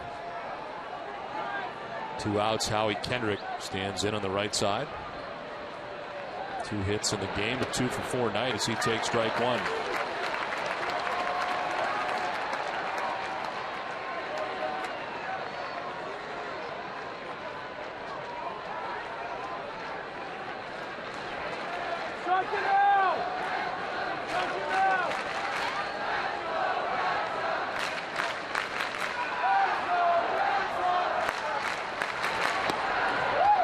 Up high, 1-1.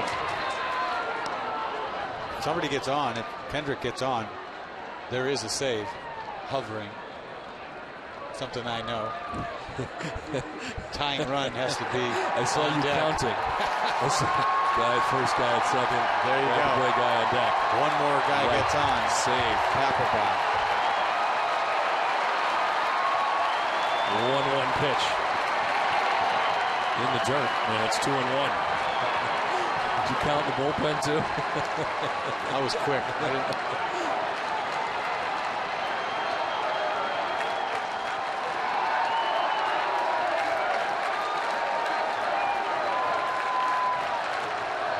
He's not out there for his health. 2 outs, 9th inning. 2-1 the count to Howie Kendrick.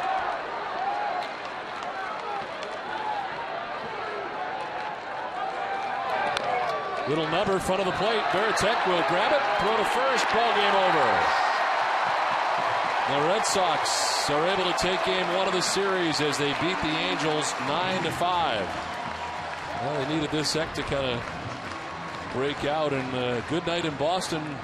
David Krejci has scored also, and the Bruins have won tonight in overtime. So everything is good tonight.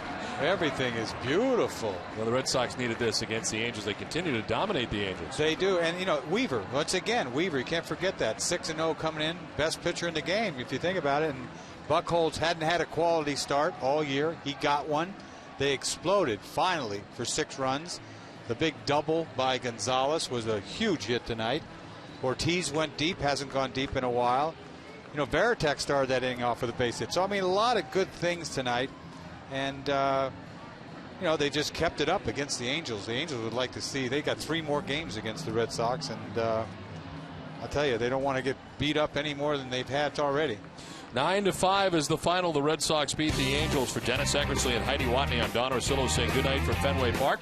Join us again tomorrow night for Game 2 of the series. Our live coverage of the Yawkey Way begins at 6. This has been a presentation of Nesson, New England's most watched sports network. It's time now for a preview of what's coming up on WB Mason's Extra Innings Live. Here's Tom Caron.